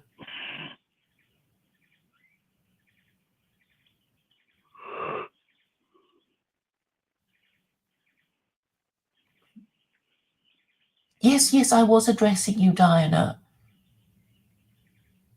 Are you going to join us and tell us yes, about? come on, Diana, and tell us about everything so that I don't have to think of anything to say. I'm just here with my birds. Are they flying around? You say they escaped? No, they stay in their cage. One died last night. One of my canaries died. Mm-hmm. Yeah, one of my canaries died. Poor thing. What was his name? Tiger. And here is Diana. Hello, Diana, on the beach. Hi, I haven't been on your panel for a year. Hi, Vincent. Hi, Claire. Hi, how are you? I'm good. How are you? Good, thank you. I want you to take over the show. I'm tired. Oh, you're tired? Did the show tire you out? I didn't listen to anything. I just got I was looking for Affluent. He went missing for months, and then Scotty put in his own channel, like he's doing a live stream, like a 24/7 one, and put that Affluent is at Claire's. So I tracked because I was worried about him. So how have you been, Claire? How's your project going? Well, it's going quite well in that people block me and they sort of ask me questions, and then when I start to answer they block me, so I think it means that they already know the answer. So why do you say it's going quite well? It sounds like no development is visible. They are not ready, right? I told you, wait 30 years. Well, I don't think I have, that many years in me. Or it would be kind of, being perhaps over optimistic. No, but I think The fact that people block me before I even finish speaking is because they already know the answer, and I think it's because I have previously communicated it, and they're just finding it difficult to accept. It's like I don't know, something you have to swallow and you have to try a few times before it finally goes down, and they sort of know they don't want it, and that's why you have this sort of conflicted behavior. So, but it could also be that they. Oh, am I still there? Yes, yes, Okay, okay. It could also be that they maybe just think that your idea isn't the answer to the future they are looking for. It could Well, they be. haven't got anything better, you see. It'd be different if, like, oh, there's a bigger, better idea than my little one, and it's so magnificent, and everybody's going for it. Um, there actually isn't a rival at the horizon. And actually, it's a logical one. It's logical. It's like, well, you've tried Christianity, it didn't work. You tried liberalism, it didn't work. You tried National Socialism, it didn't work. You tried communism, it didn't work. It's not like you haven't really tried to replace Christianity. You have tried very hard. To replace Christianity, I would say 300 years, maybe 150 years. That's It's a been fading for very 500 slow years. project. Pardon? It's been fading for 500 years, since the time of Martin Luther. Yeah, yeah, yeah. So, yeah, I mean, so it's sort of like Europeans tried it under the Pope, and the kings of Europe listened to the Pope, and then they decided not to listen to him, and they did their own thing, and then it kind of crashed and burned for Europeans in the First and Second World War. It could be equated to be the second 30 Years' War.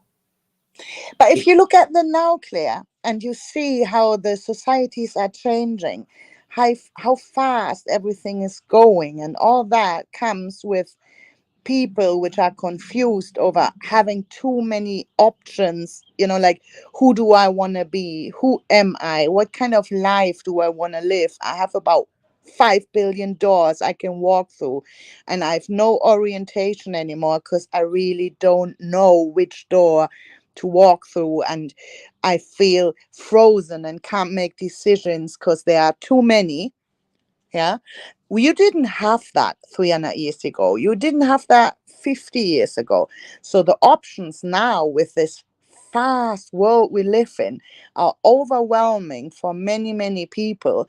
And there was this time where people turned their back to religion and just wanted to be these free people. They didn't need orientation. But don't you see that they are kind of going back to it, even if they don't become like religious institutionalized people, like going to church, but that they go back to the roots a little bit because it helps them to like feel as if they walk on a path which is giving them orientation, kind of.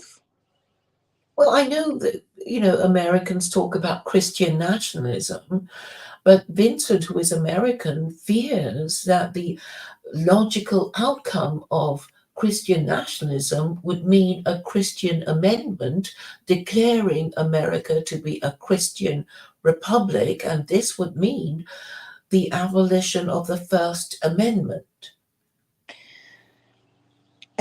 I don't even, do you see Affluent's comment? I mean, I think that's exactly what I meant. The watered down Christianity. My God, Christianity. So not this, how can I say? It's just something people can go back to, and it's kind of simple. There is a book, the Bible. It's either you You read it, study it, or you just have it in your drawer, and that gives you enough already. And if you want to read, you read in it. Not this big. You're making it like not as a system. It's more on an individual level, kind of watered But you down, need just a it in the little. law. It can't be optional, because if it's optional, people will just opt not to obey it. And look, the problem with the West being an aging and shrinking society, you know why it's happening? Your governments are just importing people, right? Because it's like they need workers. All these businesses, these big international businesses, they say, well, we can't run Amazon or any of our businesses. We just need the workers, so that they're coming in, and once they start, they can't stop. But this is a now. And if you also look at, for example, Europe, and you look at a lot of European countries which voted for a new government over the last 12, 18 months, it's going more and more right wing. And I think that is a new direct direction. And at one stage, even the European politics can't just look away. The politics in Europe, it will change over the next 10, 15 years. And the Yeah, but you've got media all has. these, you need to manage them with rising crime and stuff. And Mhm.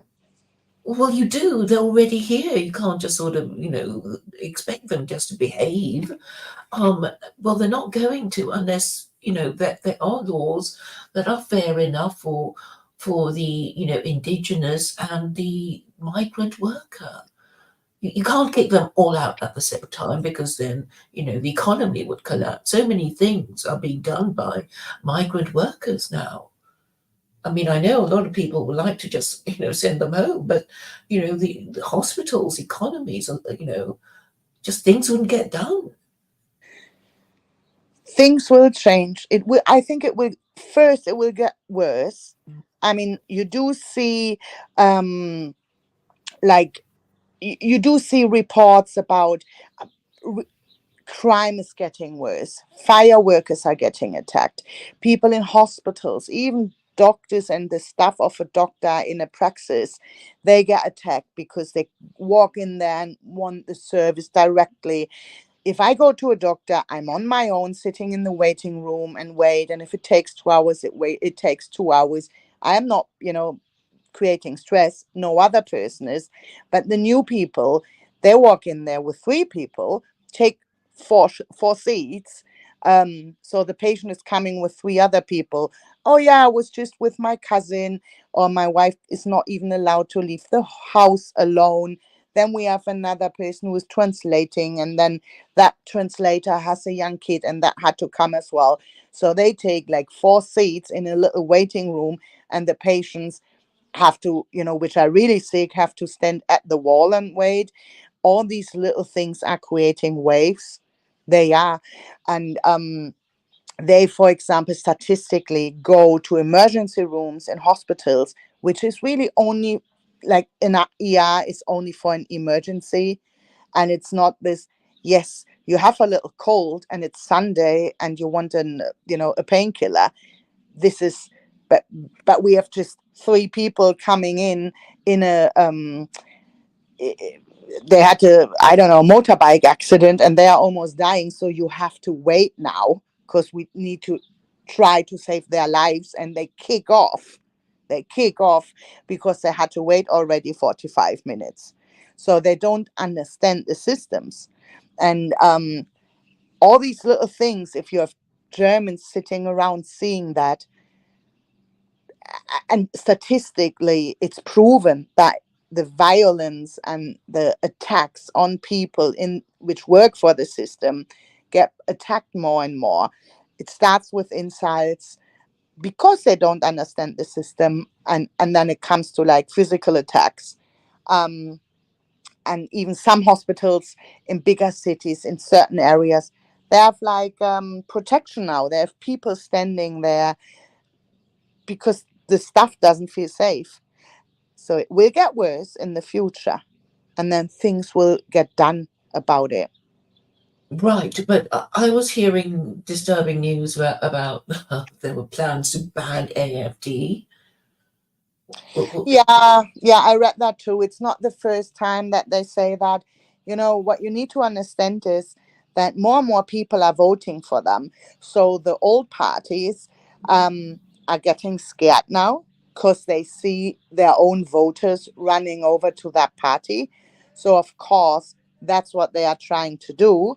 Um, you still have in certain states in Germany people in the government, which have higher functions in the AfD, where you would say, yeah, there's a lot of the way they present themselves is maybe not the modern way to do it, to face, the real issues we have. But the majority, I would say, a lot of them are now very close to the voters when it comes to their opinions. So actually, I don't see that happening, but when I read it, I actually smiled and thought, yeah, that's the easiest way. It's the easiest way to say, it's a Nazi party. There are still Nazi, like neo-Nazis in there, but a lot of the politicians which started being active in functions in the AfD, they do that because they really want to change. They see the same problems like a lot of people in the German society see now. So yes, and they have nothing to do with neo-Nazis. There are still some in there, and that's they are maybe the reason why they are trying to push it, or they are maybe trying to focus on these people. If the AfD is clever, they will just get rid of those people, which are still a little bit too extreme, because the bottom is not like that, and the bottom is strong enough now. Sorry, I would say. who do you want to get rid of if they're too clever? What did you mean? No, they are still presenting themselves a little bit too much as neo-Nazis. Oh, right. Okay. Yeah. So, like the wolf in the sheep costume, or I don't know if you have a sentence like that and like a phrase in that, Yes, yes, like that. Yeah. yes. But I will not vote for the AfD though. I will vote for the CDU, like the Conservative Party. Um, but I have more and more people which I know who will vote for them, actually, for the AfD. So I think it's just the fear of the old parties why they are pushing this now. And they will focus on these neo Nazis people, which are in that Do they party. really say things? I mean, everybody and his dog has been accused of being a Nazi. I wonder, how true these accusations are. Do they actually say that let's, invade Poland and expel the Jews, or do they just say something quite mild and unrelated? I've never heard any IFD politician even talk about the Jews. It's a Muslims. Oh, It's not the it's a Muslims Jews. they want to expel. Okay, okay, I get it. They have problems with the Muslims. They have problems with the low educated people from not related to religion, from Africa. Yeah, I mean, there are Muslims from Africa, but there are also Christians from Africa which came here. They have problems with the low educated from Iraq, Afghanistan. They say, why are they still here? They now start with the Ukraine people, because 75% of the Ukraine, there's no fighting going on. There's no fighting going on, and we housed all the Ukrainians. They are living in houses or apartments, flats, whatever, but they are not there anymore. So means they come, or they have relatives here. The relatives empty the letter boxes, open the letters, and when the job center sends an invite and says, "Can you please come? We want to talk to you about your future labor market situation," they come over from the Ukraine for that appointment. They get a pre-warning by somebody. They have massive big WhatsApp groups. So you have people which stayed here and they maybe go and check 5, 6, 7, 30 letterboxes and then let the people know when they have this appointment. So then they come over, they show up. Nobody knows that they are not living there anymore. They even sometimes rent the apartment out to another person. Of course, not in a legal way. Means they even get more income. They don't only get the benefit from the job center, they also have an illegal income by renting out their living space or place, and they are not even in Germany anymore. So they are making kind of money. It's not all of them, but this is what they are talking about. They say that has to stop. Yes. And then you see new media, you see even in the mainstream media now, you see reports about how the people from Afghanistan, for example, go home to Afghanistan over summer. They spend a month there or whatever, and they don't fly. They are on asylum here, and they don't fly from here straight to Afghanistan. They fly to Turkey. They fly to Iran, and they get two visa to enter Iran twice. So they fly from here to Iran. From there, they go to Afghanistan, and then from Afghanistan back to Iran with the second visa they got for to enter Iran, and then back to Germany.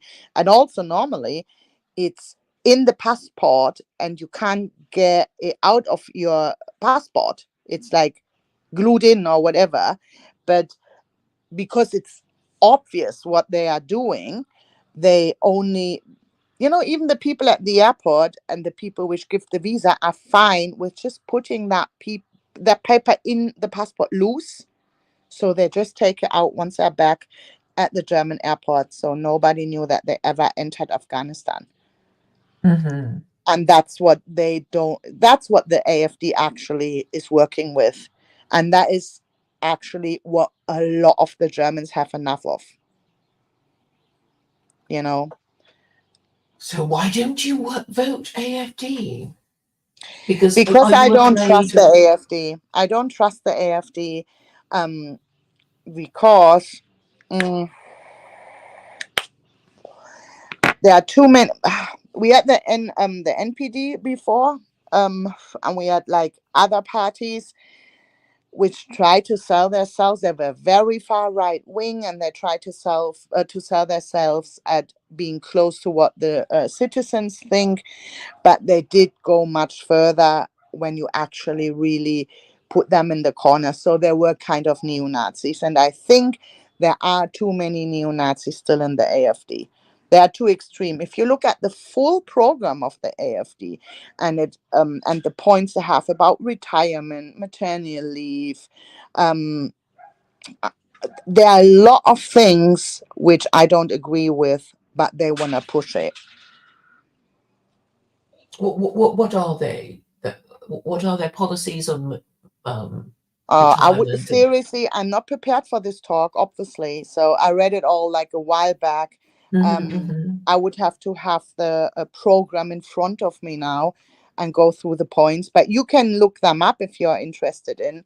And actually, we maybe could speak about it another time if I get prepared for it, and then we could go through the points, like how is it now, how they want to have it, and there are plenty of points which I don't agree with. That would be great. How are we going to keep in touch with each other? I'm hardly on YouTube these days. I'm mostly on Twitter. Are you on Twitter? I do. Seriously, I do have a Twitter account, but I only used it to watch alternative information on the Ukraine war, but I stopped that, so I don't even know. I would have to check if I've not been on there for a long time now. And I'm not connected to anyone. I don't know how to contact you. I don't know how to. You have to put a comment. I don't have full access to YouTube. Pardon? I don't have full access to YouTube, so it's I don't often come here. I mean, I'm very lucky that I decided to do it to do a stream, usually I just do a space on Twitter. Are you on And Hangouts? Are you on Hangouts, Claire? Like Um, Google Google Meet? Meet. Yes. So Yeah. how do I find you on Yeah, there? do me a favor, leave me a comment under one of my videos and I will answer you with an email address. And if you put that email address in Google Meet, you can contact me. I'm not checking my emails, but you could go in this Google Meet thing. Yes. Mm. I will give you my Google Mail. No, Okay. You want me to write it down now? Wait. Yes. Oh, So I'll do that, and then we can maybe do it. okay.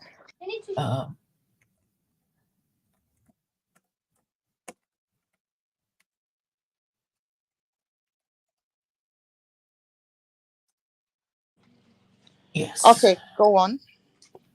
One Okay. second. Nadine hat heute Geburtstag, müssen wir gleich anrufen. Ich habe gerade schon kurz mit ihr telefoniert, okay? Worüber denn? Nur über den Geburtstag.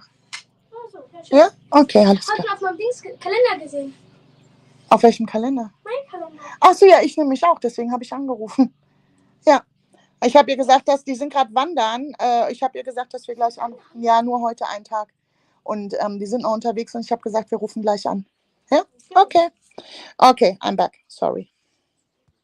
Yeah. That was proper German, a proper German Yes. conversation. Do you like the sound of German? Did it sound as if we were arguing? You were just sounding authoritative and maternal, I guess. Yeah, and it was in reality, it was like a super normal, nice conversation. Me telling him, "Hey, it's so and so's birthday today. I rang her earlier, and I told her we will ring back when you are home." And he said, "Oh yeah, I've seen that in my calendar as well." And I said, "Oh yeah, I've seen it in mine." And yeah, that was it. Like totally normal, like a nice conversation. Yes, it sounded. I mean, it sounded like you were talking to your children. Yes. Or were you talking to your husband? Amerika. Warte mal, one second. England. Ich höre das so fett. Red mal weiter, ich höre das nämlich, ja? Okay. Yeah, sorry. Yeah, one of my sons is here, and he just asked if you are from America or England because you sound English, not American. Yes, I'm in the UK. But Yeah, actually, aren't you in London? Yes. Yeah. Yes. He's from the London area. Ja, hört man. Ja. Man weiß, was ich vermerkt habe. Engländer lassen ihren Satzaufbau so länger legen, so from the UK. Yeah.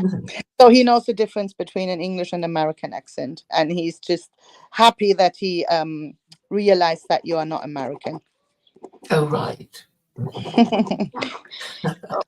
All right. Very Yeah, she's nice. speaking How very old is he? He's 12, and right. Claire speaks very sophisticated.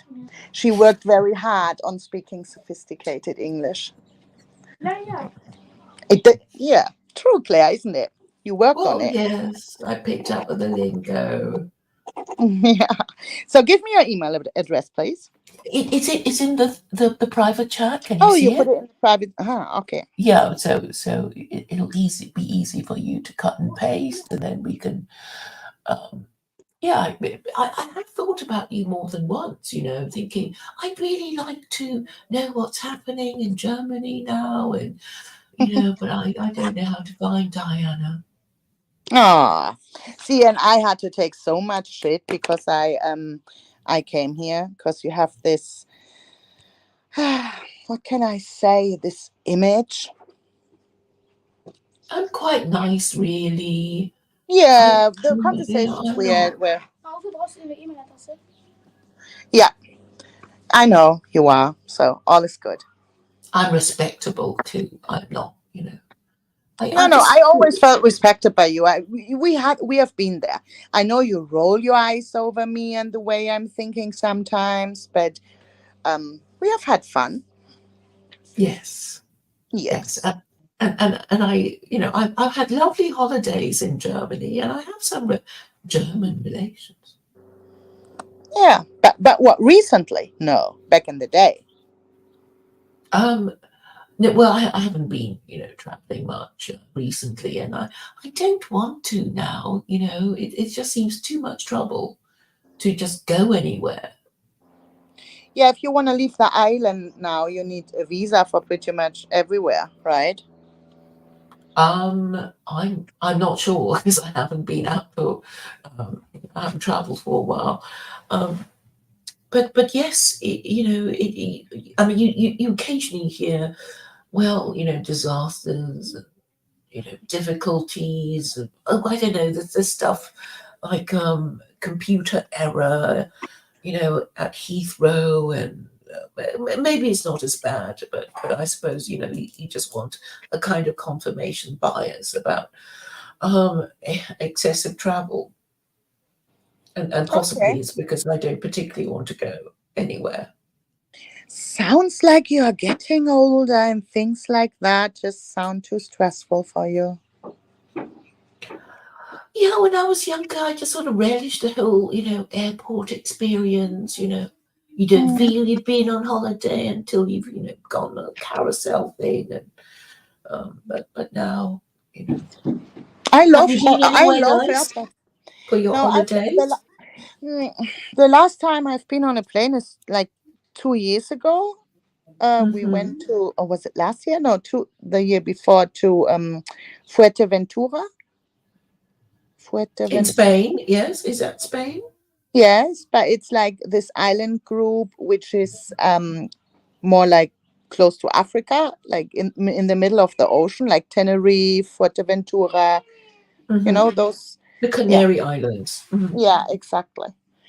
That was 2 years ago, and because I love airports, we went there very early, um, just to hang out, and I love it. But yes, I just, yeah, and it was like, I think it's where the world meets. Actually, you see people you normally never see, and then they queue for a certain flight, and you think, where are they going? Where are they coming from?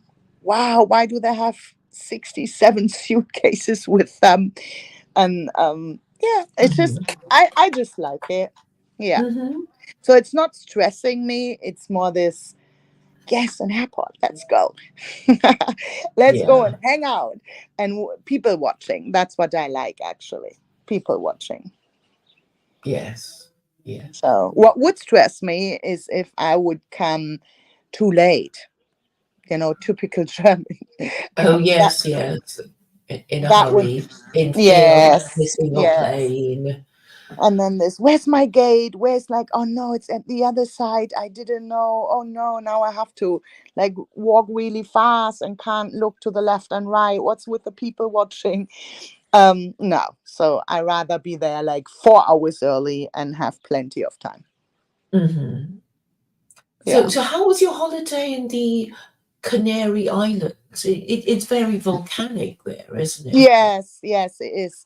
Um, I have been on Tenerife before, and they do have nice beaches, but they are like, it's black sand, Hmm. and I really prefer the white sand.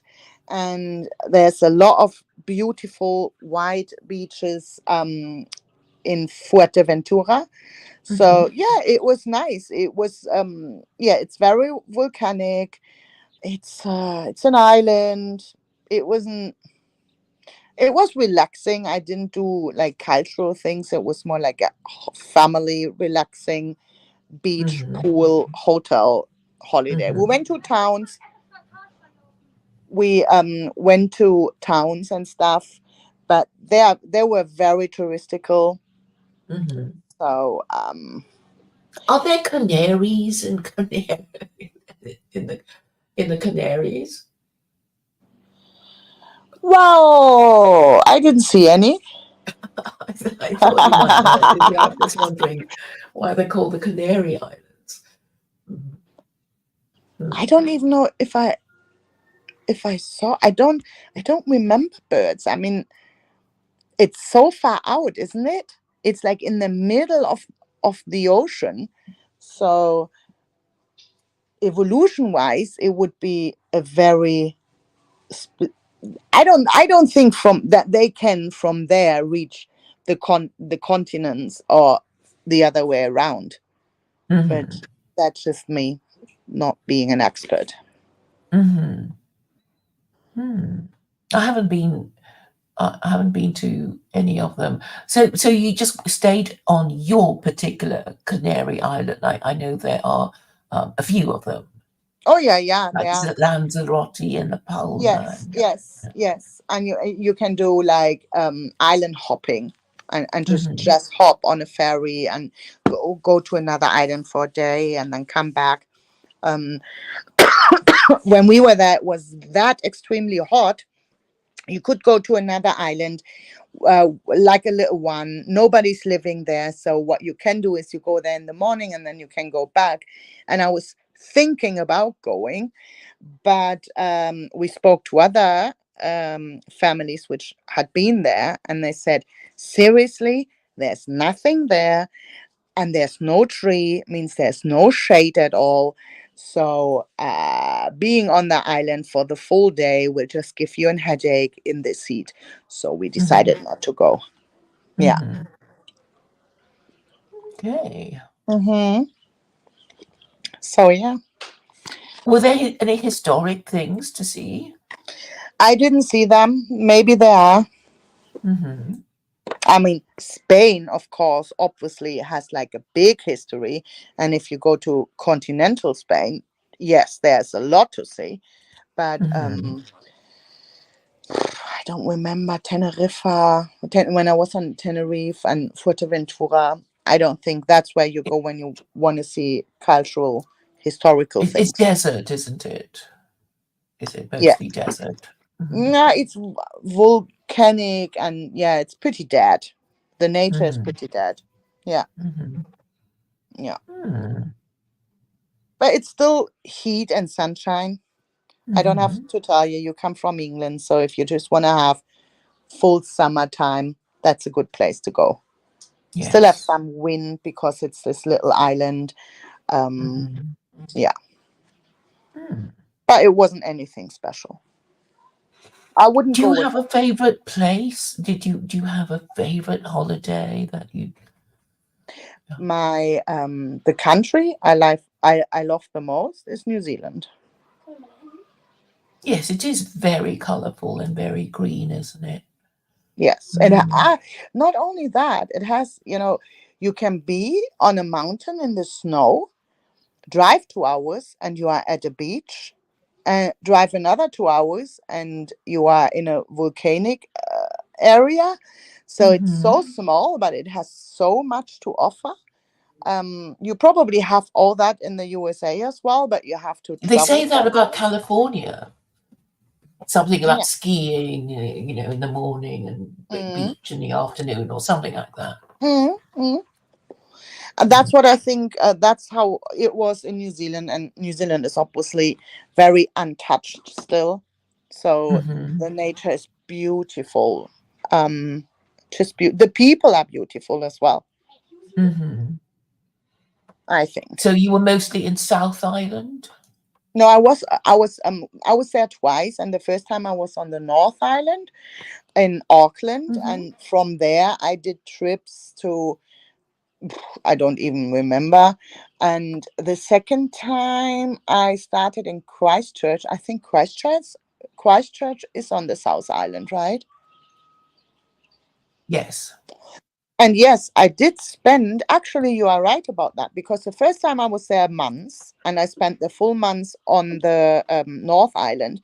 And the second time I was there 3 months and I spent the full 3 months on the South Island. So, yes, I was mostly on the South Island.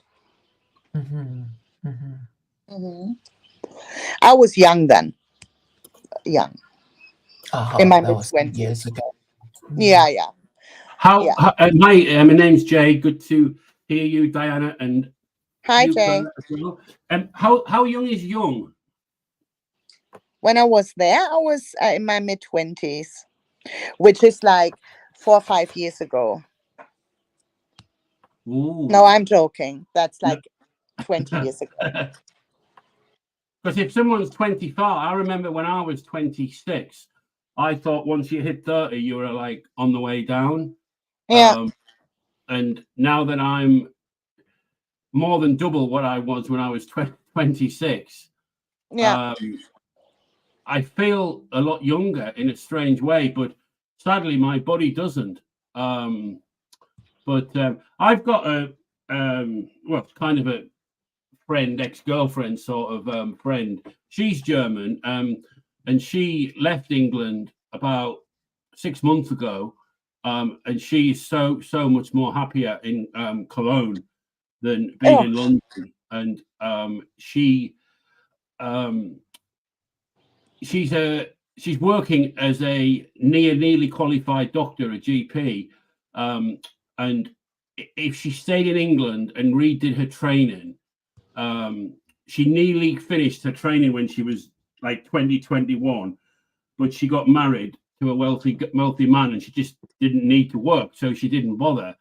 But yeah. things went strange, and so she was going to retrain in England, and it was like 4 years, a nightmare, so expensive. And she's gone back to where her parents are in Cologne, and she's got into a surgery, and they've basically taken her on and said that she can do her qualifications in Germany. It takes a year as opposed to the 4. They'll pay her, and she's getting pretty good money for doing Mhm. it. She doesn't have to take out loans. And I've currently got just a medical like condition just with my leg, my knee. And she was saying, like, if you want, Jay, come over. We can give you this, give you a cortisone injection, and and that it's just you couldn't do that in England. And it's quite interesting to hear factual evidence of people who live in other countries and what it's like, and as opposed to London or England. Yeah. That's my the father of my kids. I mean, I call him husband, but we are not married, but have been Yeah, together for 14 years. He is English as well. Um, and I met him when he was a soldier in Germany, and he stayed in Germany with me. yeah. And when we got our kids, so first of all, it's all for free. And when I got my first kid, we booked like a family room, and we stayed in hospital for I think 3 nights or 4 nights. Wow. And all we had to pay is €10 a night because we wanted this extra family room, which Yeah. means it was Mhm. only him and me and the baby. And and he was like, in England, you get thrown out after like a day, Yeah. and you are not alone in a room, and you cannot even ask for a room. I mean, I had a normal birth, right? There was no complications, nothing. So it was Mhm. just like us getting used to it, still being in hospital, I had a private midwife who was coming to hospital. And when I left hospital, she was coming for, I don't know, I think 3 more months, um, once a week or Yeah. whenever I needed her. And he was like, that is absolutely crazy. That would never happen like that in England. He said, you have like 5 or 10 females, like young moms, in the same Mhm. room. And I was like, what?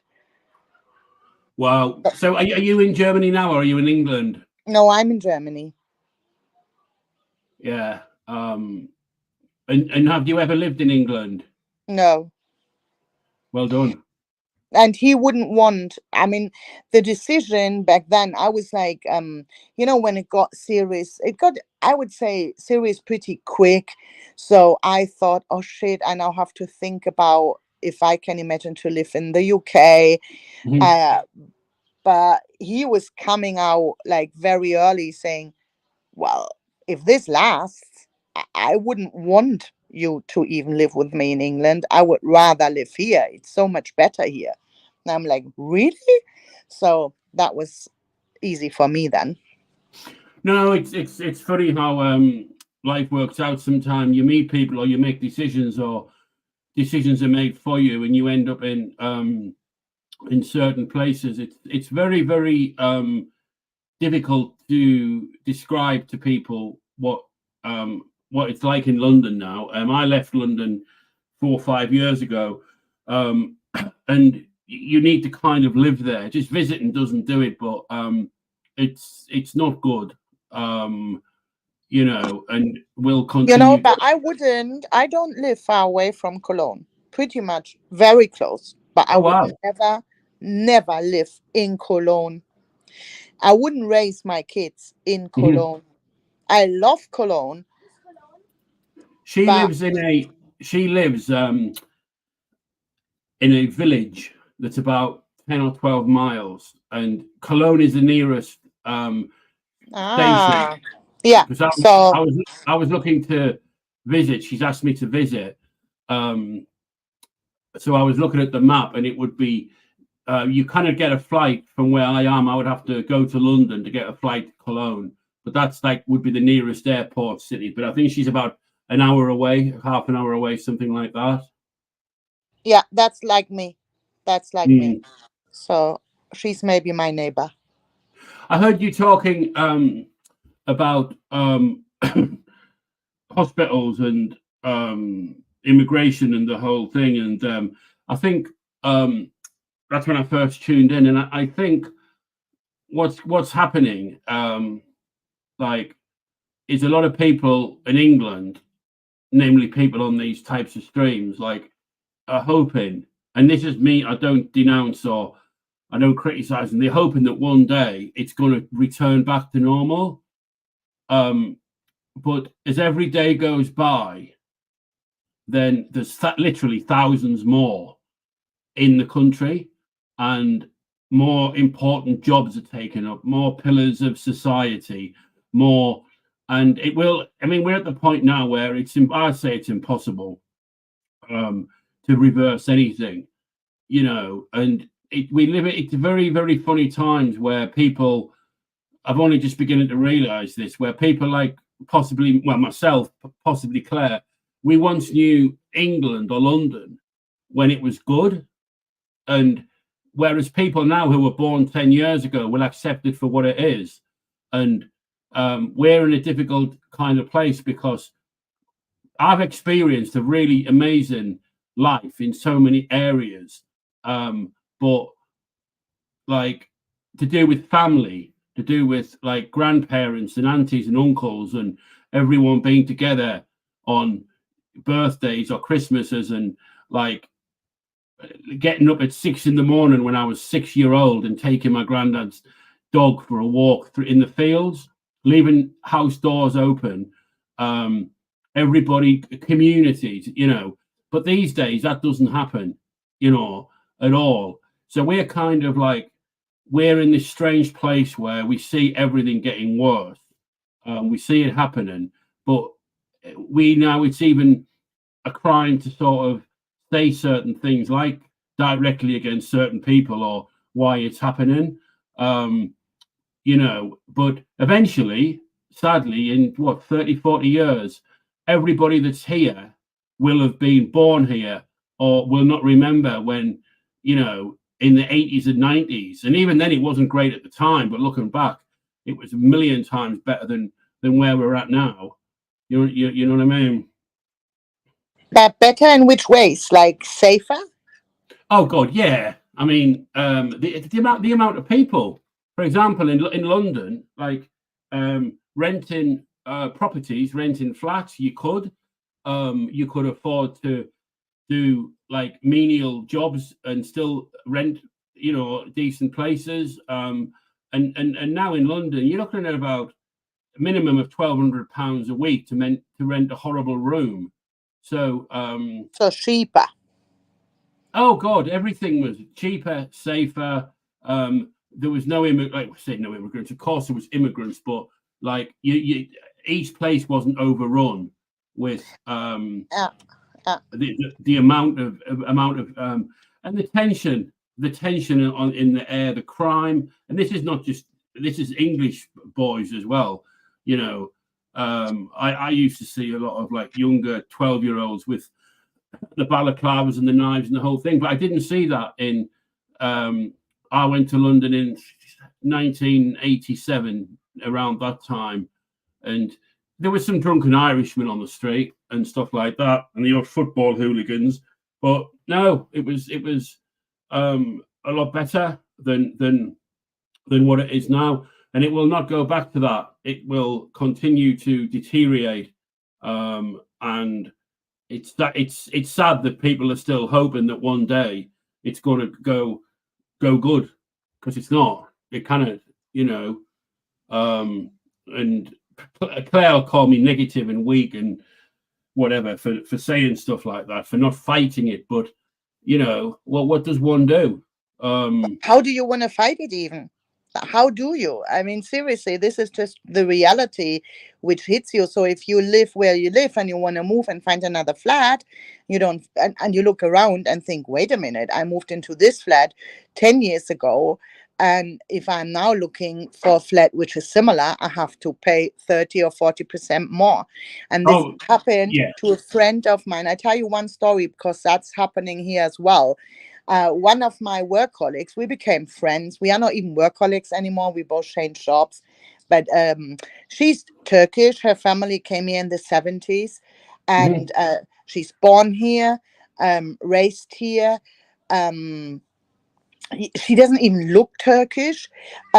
She studied here. She's a social worker. And she works in that field. So, and she lived in, Cologne. There are like some more big cities around Cologne. So she lives in one of those big cities, like in the center pretty much. And she moved there 12 years ago. And it was only a little apartment, but nice enough and all that. And the neighborhood has changed so dramatically, and it's all foreigners who moved there. So she didn't feel safe anymore.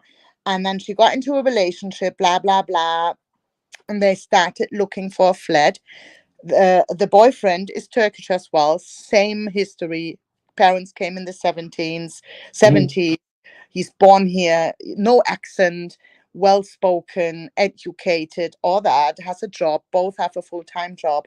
And they started looking for a flat. And she said, the racism I faced just because she has a Turkish name, her last name sounds Turkish, and so does the last name of her boyfriend.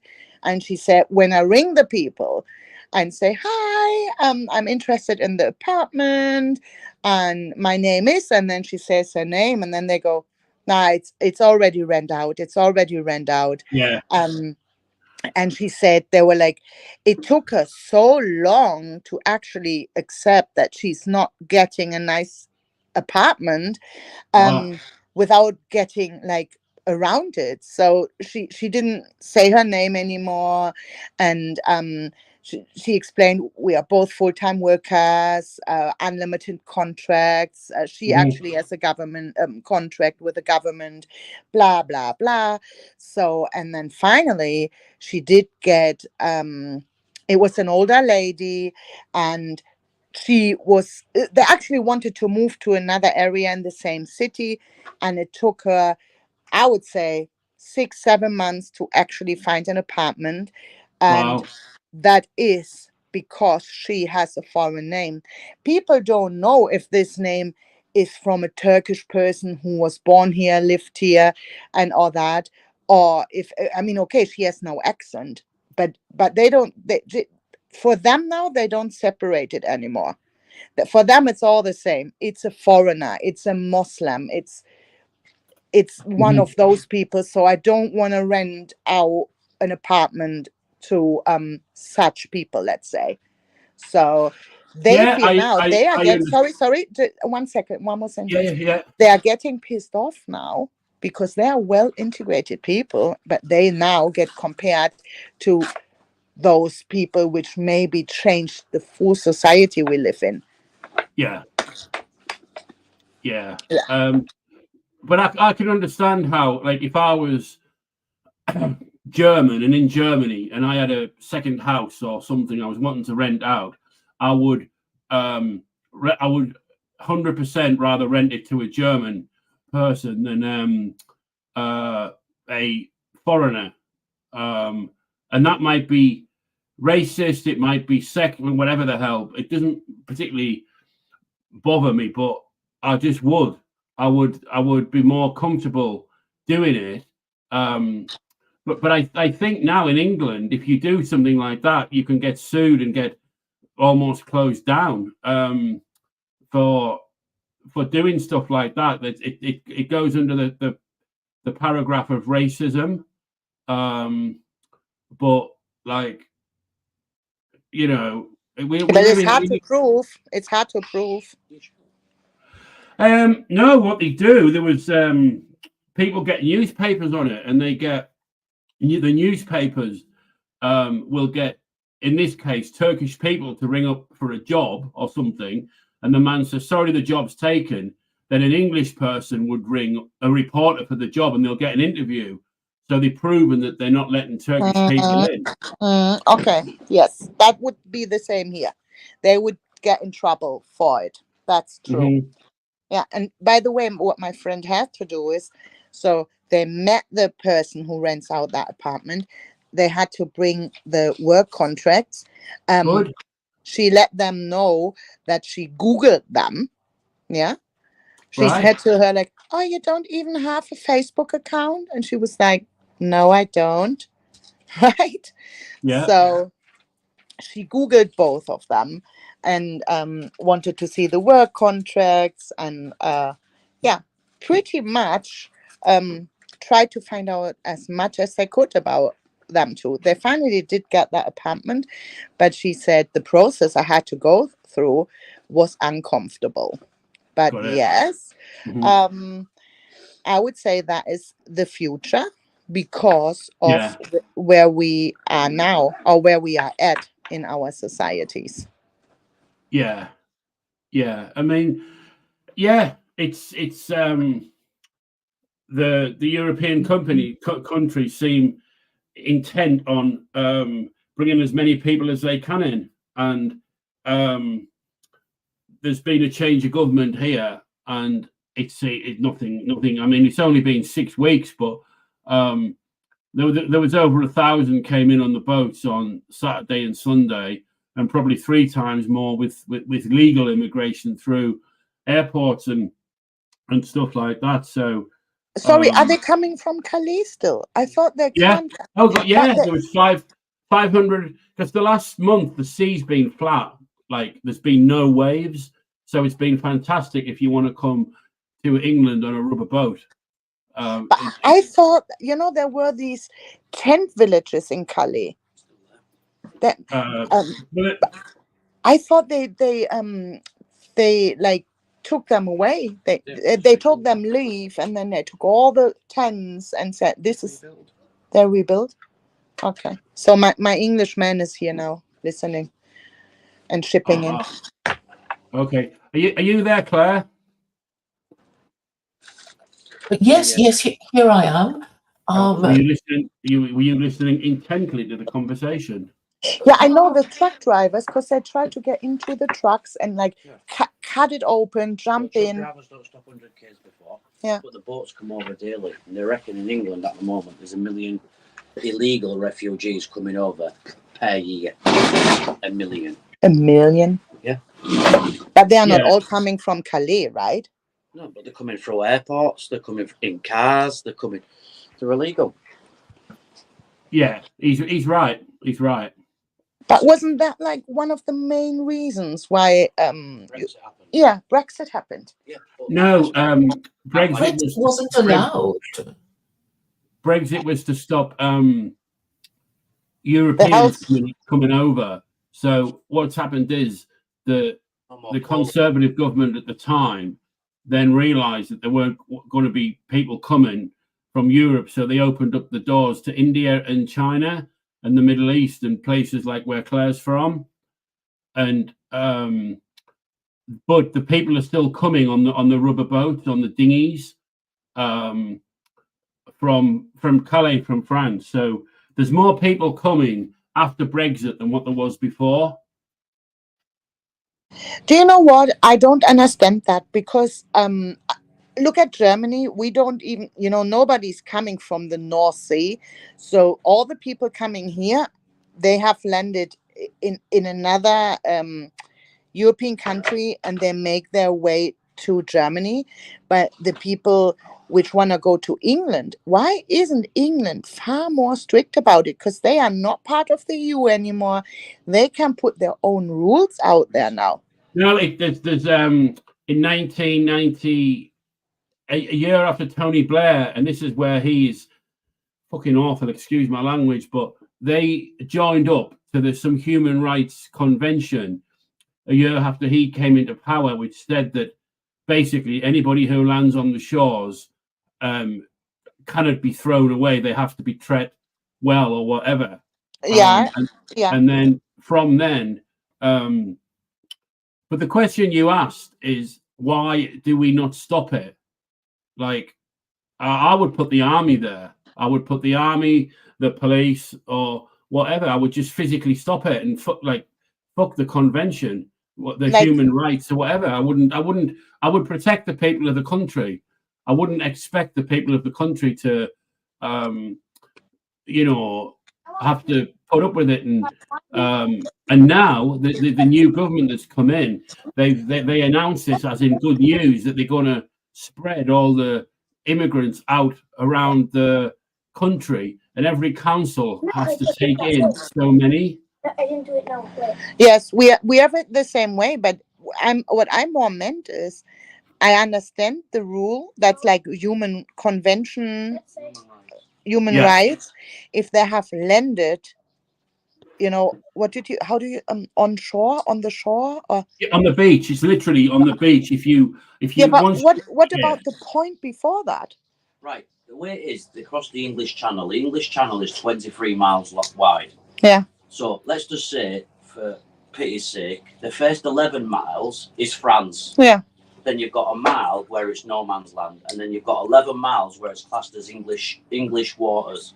As soon as they're in English waters and the Coast Guard or anybody turns up to help them, once they're in English waters, they have to be taken back to England and go through the process of who are they, identification, and everything else. But once they're back in England and they go into these camps and they go, right, we're here to identify you, find out your age, why you're here, why you're seeking asylum or not. Yeah. They disappear.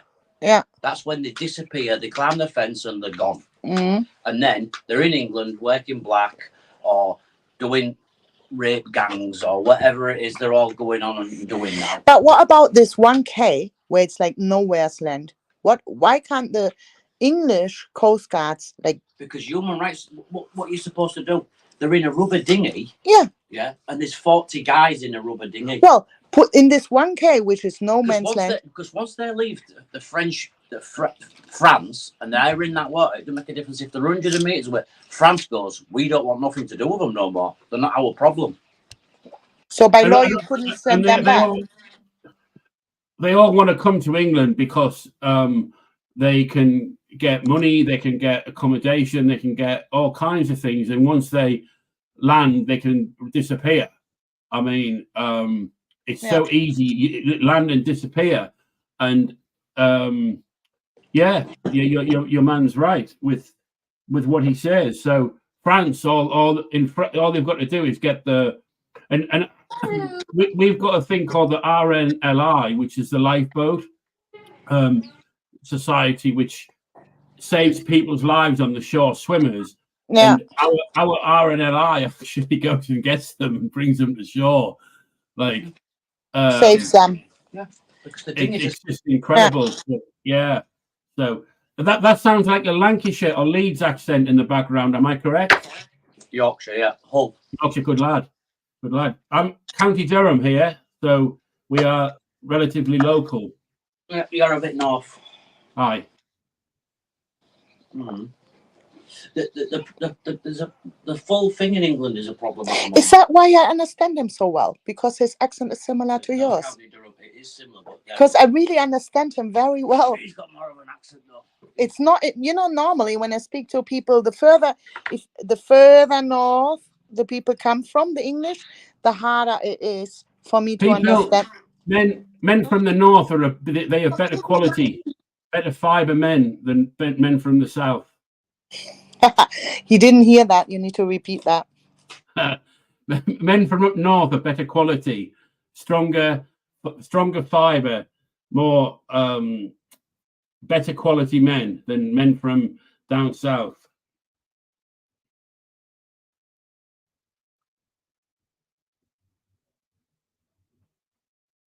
Hello? In what way? Oh, I'm mute. I was muted. I didn't even know. Well, Claire, come on, you've met me. You know the qualities that I offer. Okay, I'm back. England's Yeah. Street without paddle. So Brian, yeah, okay. His name is Brian. His name is known on YouTube. So I just said it by accident, but it doesn't matter. That's my middle name. My middle name is Brian, after my dad. Okay. I'm not spelled with a Y. Yeah. Anyway, it's okay. It's just the first name.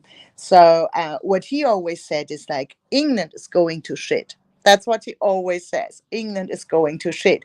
And because we don't live in a big city, we are surrounded by big cities and it's very easy to get to big cities, but we are not. It's like we are living in a bubble still.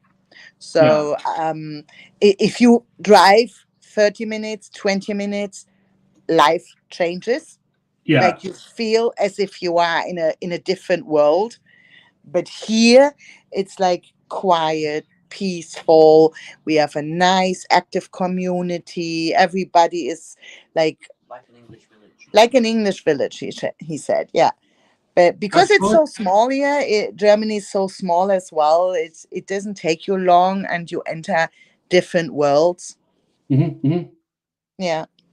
Well, I've moved back up north, and it's the same where I am. There's quite a lot of people moving into the area, but they tend to be English people getting out the cities, and a lot of people up here don't like it, but they also are liberals and they want more like refugees, and some of them go to London and protest saying like let more in. But when English people come to more people come to their towns, they don't like it, so they kind of don't know what they're doing. So why do the English people leave the cities? Is it because they can't afford to live in the city anymore, or is it because of security reasons? There's lots of reasons. The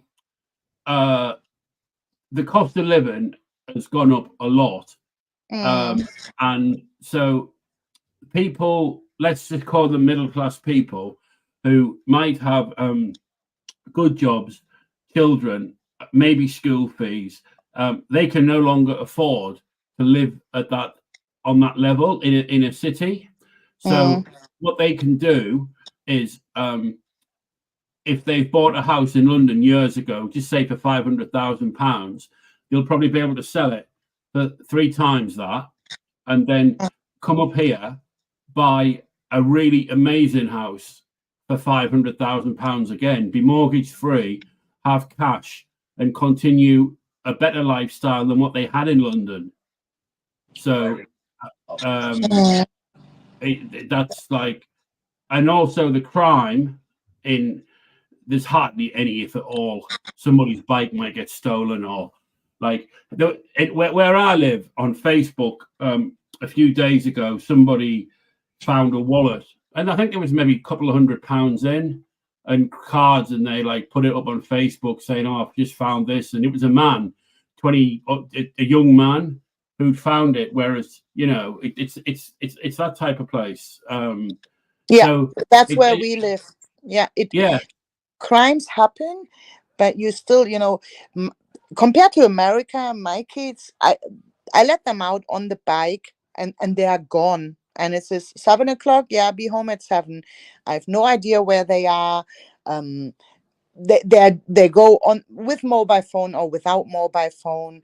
That's how I grew up. My parents never knew where I was. It's this come back home when it's getting dark. Okay. And that's what I did. And if I didn't, if I came home after dark, I only dared to do that once, let's say. But they can, go out on their bike, go wherever they want, play wherever they want, because it's safe. It's just safe. I remember once after school, my kid, it was all planned. He wasn't coming back home. He was going to a friend's house. And I got a phone call of another mom. I'm not friends with her. It's just our kids are at the same school. I've just seen your kid walking in the opposite direction. Thanks for letting me know. But I already knew. That's how they are here. Yeah. Yeah. They just ring and like, I just want to make sure that you know about it. Yes, I do. Thanks for letting me know. So if Yeah. I drive through this village and I see a kid on the bike speeding, not looking left and right, I ring the mom. I ring the mom and say, I've seen your kid today. You need to Yeah. speak to him. You need to speak to your son. That's too dangerous, right? Mhm. So that's just the community here. We look No, after it's each good. other still and after each other's kids, right? Yeah. So it's kind of safe. It's kind of safe compared to other places where people here on YouTube live in. Yeah. Yeah. And if obviously you have children, Yeah. then you'll view it. You have like a radar. You'll know if it's good place or not. Whereas We left the city. We left the Yeah. city when the little one was a year old. Yeah. And because both of us said we want our kids to grow up like we grew up, and we want our kids to feed cows. We want our kids to, just play out, Mhm. and we don't worry. And for them, it's not dangerous. And they can be kids still. They just Yeah. can be kids still. And yeah, that's why we moved outside of the big city. It's a little bit boring for So are you is Cologne then it's Bonn Airport, isn't it? That's the nearest airport yes, for yes, Cologne. yes. But what you could maybe do, if your friend has a car, you could check another airport where it's much cheaper. Ah, Hmm? that sounds Okay, interesting. Brian thinks Cologne is the cheapest, but Ryanair is doing. Um, Ryanair is very cheap, and this is the airport. I send it to you in the back chat. Ah, good, thank you. You can check that one out. Sometimes you get very cheap flights with Ryanair to that airport. I've just seen, yeah. Thank you. Yeah, it's I London. think He's from London. So mhm. also Düsseldorf. Düsseldorf is just Oh, she Cologne and mentioned that. yeah, Uh-huh. Düsseldorf and Cologne is only half an hour away from each other. And wait, you moved back up more north. You said so. You are flying from Newcastle. Yeah. Okay, smart ass. But they don't fly directly. I think Dusseldorf is north of Cologne. And have you heard of a little place called Troisdorf? Yeah, of course. Yeah, that's where I will probably be. Okay. Yeah, Treusdorf Um, is not. It's not super little. It's not super little, but yeah. yeah, I don't think she lives there, but she was on about. But I went to Hamburg, but I've never been to Germany. Like to see normal Germany. I just went to Hamburg for 3 days, one in my youth. So Yeah, yeah. But if your friend, I mean, if she's German, she knows. So you can check out Weze, Düsseldorf. You could also check Schiphol, but that's in the Netherlands. So I don't know if she wants to drive that long, depending uh, how expensive it all is. I Our might, neighbor yeah, I has might, decided. Can you still hear me? Our neighbor has decided to cut the grass. Or is cutting the grass. Do you hear that? Can you yeah, still that's hear me? good. Be lucky that you've got a neighbour with a garden. Yes. And that Yes. I might come to Germany and get myself a German girlfriend. A German I've always, girlfriend. Oh, yeah, they I've are a always liked. handful. I'm telling you, they are a handful. Yeah, I know. My other one was yeah, Ah, hard. She was quite difficult, but I'll be honest, most women are. You You have to tame them. You have to like, you know, like you know, you see in America when they get them horses that are wild, and they have to like throw lassos around them and tame them. I think quite a lot of women are like that when you first meet them. So, but I don't know about German women. There's something about I just wanted to say, I mean, you are older than me, and I would say there's something you haven't understood about females. At least if you want like an educated German woman who can like, you know, maintain. We can maintain ourselves. We would just want like a best friend, a soulmate, trust, a partnership, the bullshit stuff. In your age, that's what good German women just want that. Friendship, trust, the lover being the best friend. yeah, but that doesn't. That's the same with younger people, I think. But they don't know that. Younger people don't know that. Yeah, they also maybe can't be like that themselves because they are True. too That's a young. very good point. Because of social media and Instagram and the pressure on them, Yeah. all the pornography and everything, they can't. But no. I mean, I've had quite I've had a few girlfriends. I've been married as well, and the ones that I've kept friends with were ones that I got on with anyway. Yeah. And but it would take something quite special or to get me out of being single, because I've managed to I'm pretty content with where I am and what I do and who I am, etc. So But that makes you the perfect partner. So if you feel content being single, that's when you are ready to be a mhm. good partner in a relationship. But you need to find a female who is content as well. You don't want a needy, clingy female, right? No, That's actually I've the never best gone. stage. That's the I, best stage to be in. yeah, I've never gone for them. They keep away from me.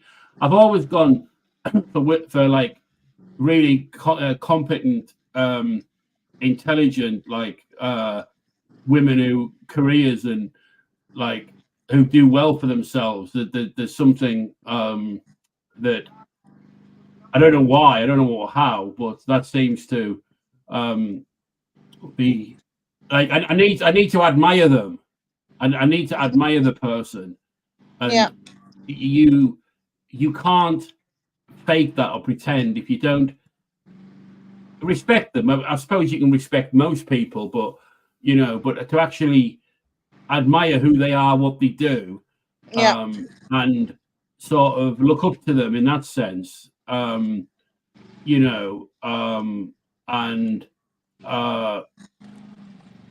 yeah, I mean that's the same with women though, isn't it? I mean, you for what sort of man you want, you don't want anyone who's needy and clingy.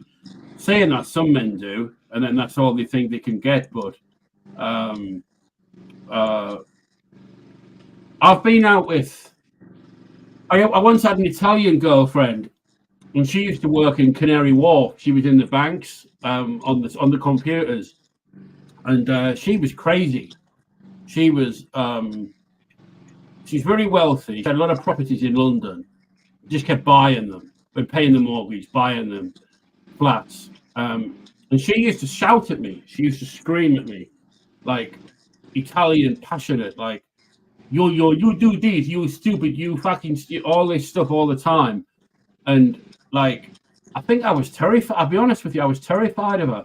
She was like, she was half the time she was fine, another time she was like crazy. And I walked away from that one, and she smashed my car up. She Yeah. was crazy. Yeah. And I used to see an Iranian woman who lived in Stockholm. She's a Muslim, but she left Iran, and Yeah, the Iran females, they are different. They are like totally different to all the other people coming from the East, I think. Was she bossy? But was she very, very well organized and very Yeah, she was career? so. She Yeah, said, yeah, she was so confident. We started talking on the telephone, and she was having a party the next day or the day after, and I said, "Oh, it sounds really good. I wish I was there." And I don't know why I said that because I didn't really want to go. And she said, "Well, why don't you come?" And I was like, "Oh, fuck." And I realized then that I had to come. yeah, You have to. And so I went over, and it was good. I was quite nervous, but she was very knew what she wanted. She very organized, very together yes, with everything. Yeah, yes, yes, yeah. But yes. it's all like good experience, and The uh, Iran females here are very, very well integrated. They get very high educated. A lot of them get self-employed and run a successful business. Whatever yeah. they touch, when they have like their path set, they are successful. It's not all of them, but they are they are different. No, she had her own business and or two or three See? businesses, Yeah, and yeah, picked me up in a brand new like Range Rover type Jeep. Went back yeah, to her like amazing like property and stuff, and I was thinking, oh God, like what am I getting myself in yeah, for? You yeah, know. But we yeah. got on. It was when she started talking to me, and I told her some things about my life and things that had gone on and stuff, and she was laughing, and I think uh, once you can get women to laugh, it's a good thing. And she was not Yes, she who would laugh. She was a serious like um, campaigner, but yeah. um, but no, but that was a good one. That was a good one. So, but yeah, Why but didn't I'm it last? Why didn't it last? If I'm may allowed to because ask. I was in London at the time. She was at Stockholm, and I'll be honest with you, she had two children, right? And like she was so into them. And even now, she's single now, and the children are like with her all the time. The children are Mm-hmm. now in their 20s, yeah. And that's how they do it. And like um they love their family, they're so family orientated. She came Yeah, over, to England, and I saw her, but she brought one of the children over and you know, yeah. um But I but bet the children are all at university and all career wise. oh Well, yeah, they are, but they yeah, still live at home, and it's like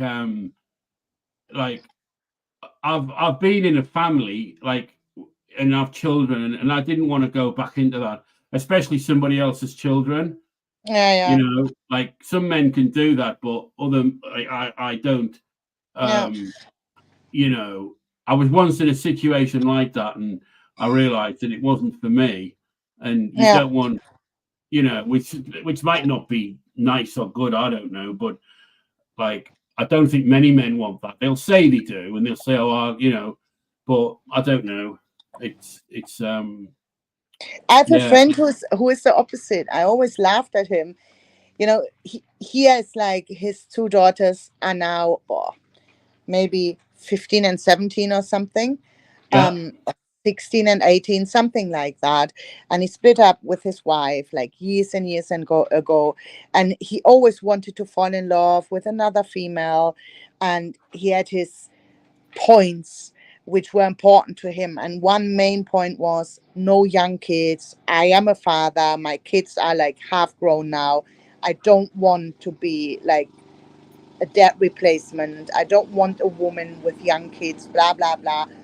So he went through, I would say, 10 girlfriends, um, and a lot of dates, like hell of a lot of dates, like super hot chicks, blah, blah, blah. yeah. And whenever we met, it was like, what was her name again? Because I met so many of his women.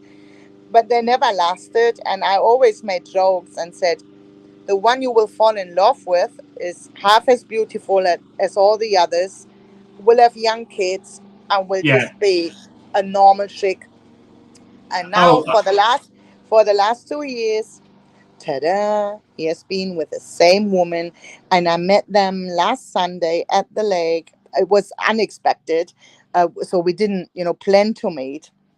So he walked up there with her and her two young kids, yeah. and a paddleboard.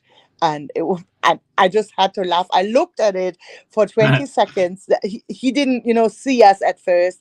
So I looked at them for 20 seconds and thought, there he is, the family dad, right? Yeah. So No, we got, I believe that in life, if you say I don't, I want this, I want that, you tend not to get it. It tends to be something that you might say you don't want, but sometimes we don't always know what's good for us. We think we know, or we think that I would like that, but sometimes yeah, things can yeah. come into your life that you just would Some not. criterials are just important, right? Like, Mhm. you don't want an unemployment um, drug addict or something as a No, girlfriend if you are a worker yourself. You don't want stuff like that. But this kid it's. situation I and mean, long legs, and oh, I want her to have a lot of tattoos and long legs and big boobies and blah blah blah.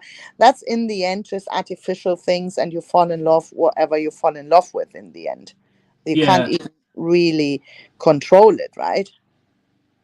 But it's different. I mean, like, obviously you're with someone, Yeah. but God forbid if you were to be single, imagine, like, or say tomorrow, for example, it's very, very, very different out there. It's very strange. And like the rules or the dating game or the way it works is so much different to when you possibly were last single. Yeah. And as you get older, then one of the top, if I was to meet a woman, I don't want any drama. I don't want any of her drama. I Yeah, don't yeah. want any, and that's one of the most important things. Whereas when you're younger, like, it's all drama and tattoos and whatever. But it's like, a lot of it is, I don't want this, I don't want that, I don't want kids, and things like that, and other things are not that important. And you think, well, what's the point of like being with someone? You're not going to have children. The physical stuff doesn't need to be as important, or as what it might have been years ago. Yeah. You're quite content where you live yourself. You might not want to. So it almost is like, as you say, a soulmate, a best friend. But I've got them. I've got them in my life, as in women. Like, I honestly don't. I'm not lonely. I don't need. I don't even like. If I was to be with a woman, I wouldn't sleep with her. Like, she'd have to sleep in a different bedroom. Yeah, but Like, there's a difference. There's a difference. I know what you are saying, but if you feel love for a woman and you sit there and look at that woman and listen to what that woman says, it just feels different inside of you, compared to, oh yeah, I have this female and it's my best friend and she sits next to me and I listen to her. There's yeah, this big difference which a friend, it doesn't matter if female or male, can't give you, right? You are listening in a different, with a different form of, because you're attracted to that person, there's a different yeah. form of You're right. attention, You're right. Yeah. like the smile and the eye moves, like you see different things in a woman when you are attracted About to her. a year ago, a year and a half ago, I was very friendly with this woman, and we did a lot of. She's married. She's married with children, and we did some social things together with other people, and we started doing our own thing. And it was quite obvious there was an attraction there, and we were once in like a cafe, and somebody pointed out something that was going on outside in the sea, and she leant over to look, and I automatically like put my arm around her, like, and she stayed there for like 5 minutes. We didn't move, and then I think the next day or something, we were out together, and I said to her, I said, "This is like we're together, isn't it? This is like really, like it feels like it." And she looked at me and she says, "Yeah," and that ended it, because like she's married but not unhappily married, and the children are really good, and I didn't want to like go into all that stuff, you know, but Yeah. it was like something out of a film, and you know, I haven't really seen much of her since then, but I do know that if it had gone forwards, then it would have got really messy, like drama and divorce and all of that stuff. And I just thought, I don't want to know, I don't want to do all that. And then it was like, it's like happy to walk away, you know, not in a bad way. We didn't need to have a conversation, but we both knew that it couldn't go anywhere, you know. And it was actually quite a happy experience, to be honest. There was not really any sadness to it, you know, but yeah, but that's obviously going to happen when you're in your like 50s, say, and other people are. You're going to meet women or men who are married or who have, you know, got children. So it's different. It's a different when you're younger and you meet someone, if they're in a relationship, they can just end it and get out. But you know, you're dealing with families, and you're dealing with children in university, and you're dealing with property, and you know, and you don't know how it's going to work out with the other person. So yeah. But sometimes when people say, "Oh, did it work out?" But like sometimes when relationships break up, that is exactly how they're meant to happen. You know, people think that, oh, did it work out means did you get married and live happily ever after? But like some relationships that I've had have worked out perfectly because they ended, you know, because they were wrong. But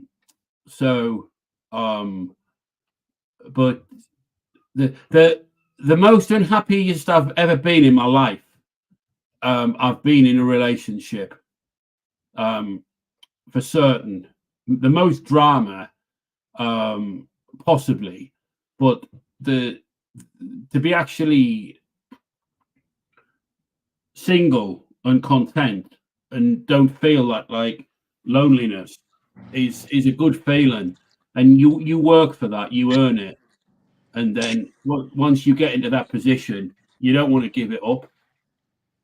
You see, that's so interesting because I've been with Brian now for 14 years, and I feel so content now. I feel Good, so settled. good. And we have some friends. I listened to you there, and I thought, you know, I like to speak to men as well.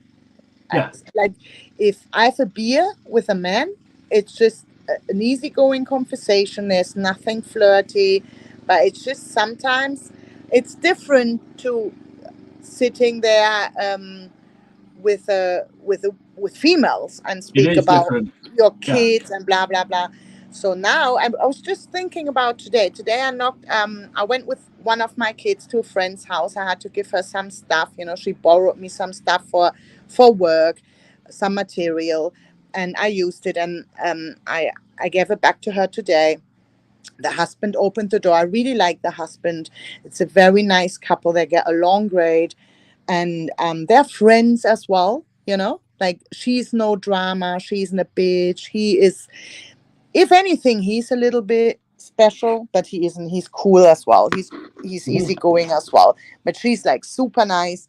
But anyway, so he opened the door, I gave him the stuff, and he said, "Oh, let's go in the garden." She's in the garden. So we went into the garden. I got a coffee. We sat down. And then she said, "Oh, I will just pick my daughter up." So she left us, like me and my kid, in the garden with her husband. And we continued talking for like 20 minutes. And then I set off, and I thought, before all this, like 20 years ago, that almost wouldn't have happened, because No. you don't leave your boyfriend Yeah. with another female, you Mhm. know, in the garden or the apartment. You just don't do that. But this is so natural, because it's this, you don't even need to think about things like that anymore. And we were talking about fishing, you know, like that's what we were talking about. Good. So like random stuff. And yeah, and we had a cigarette together, and then I said, yeah, we are leaving now. So, and Yeah. that's like so easy. Mhm. And she's like full of trust, and for good reasons, you know. Yeah. So No, I mean, years ago, if you were with someone, you'd be stuck with them. Like everywhere you went, you and your girl, you know. And if a lot of men didn't even go out with their friends. It was like, you know. But so listen, I'm gonna head off. I need to get to the shop before 8 o'clock. okay, I Is it jump right? off here as well. I just wanted to say hello, and now I got into a conversation with you. So That's okay. It's been good chatting to you, Diane. yeah, it was a good chat. So Claire, I don't know if you are there. Thanks for having me on, and I will get in contact with you, Claire. Okay, bye, Okay, Diana. I wish you a good day. Bye. Bye. Are you still there, Claire?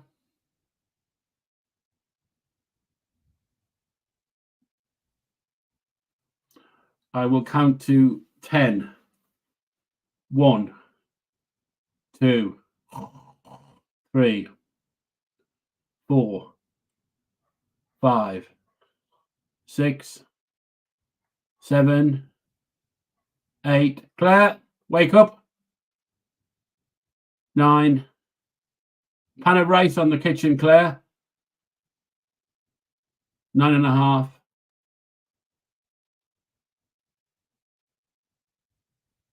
Claire, last chance.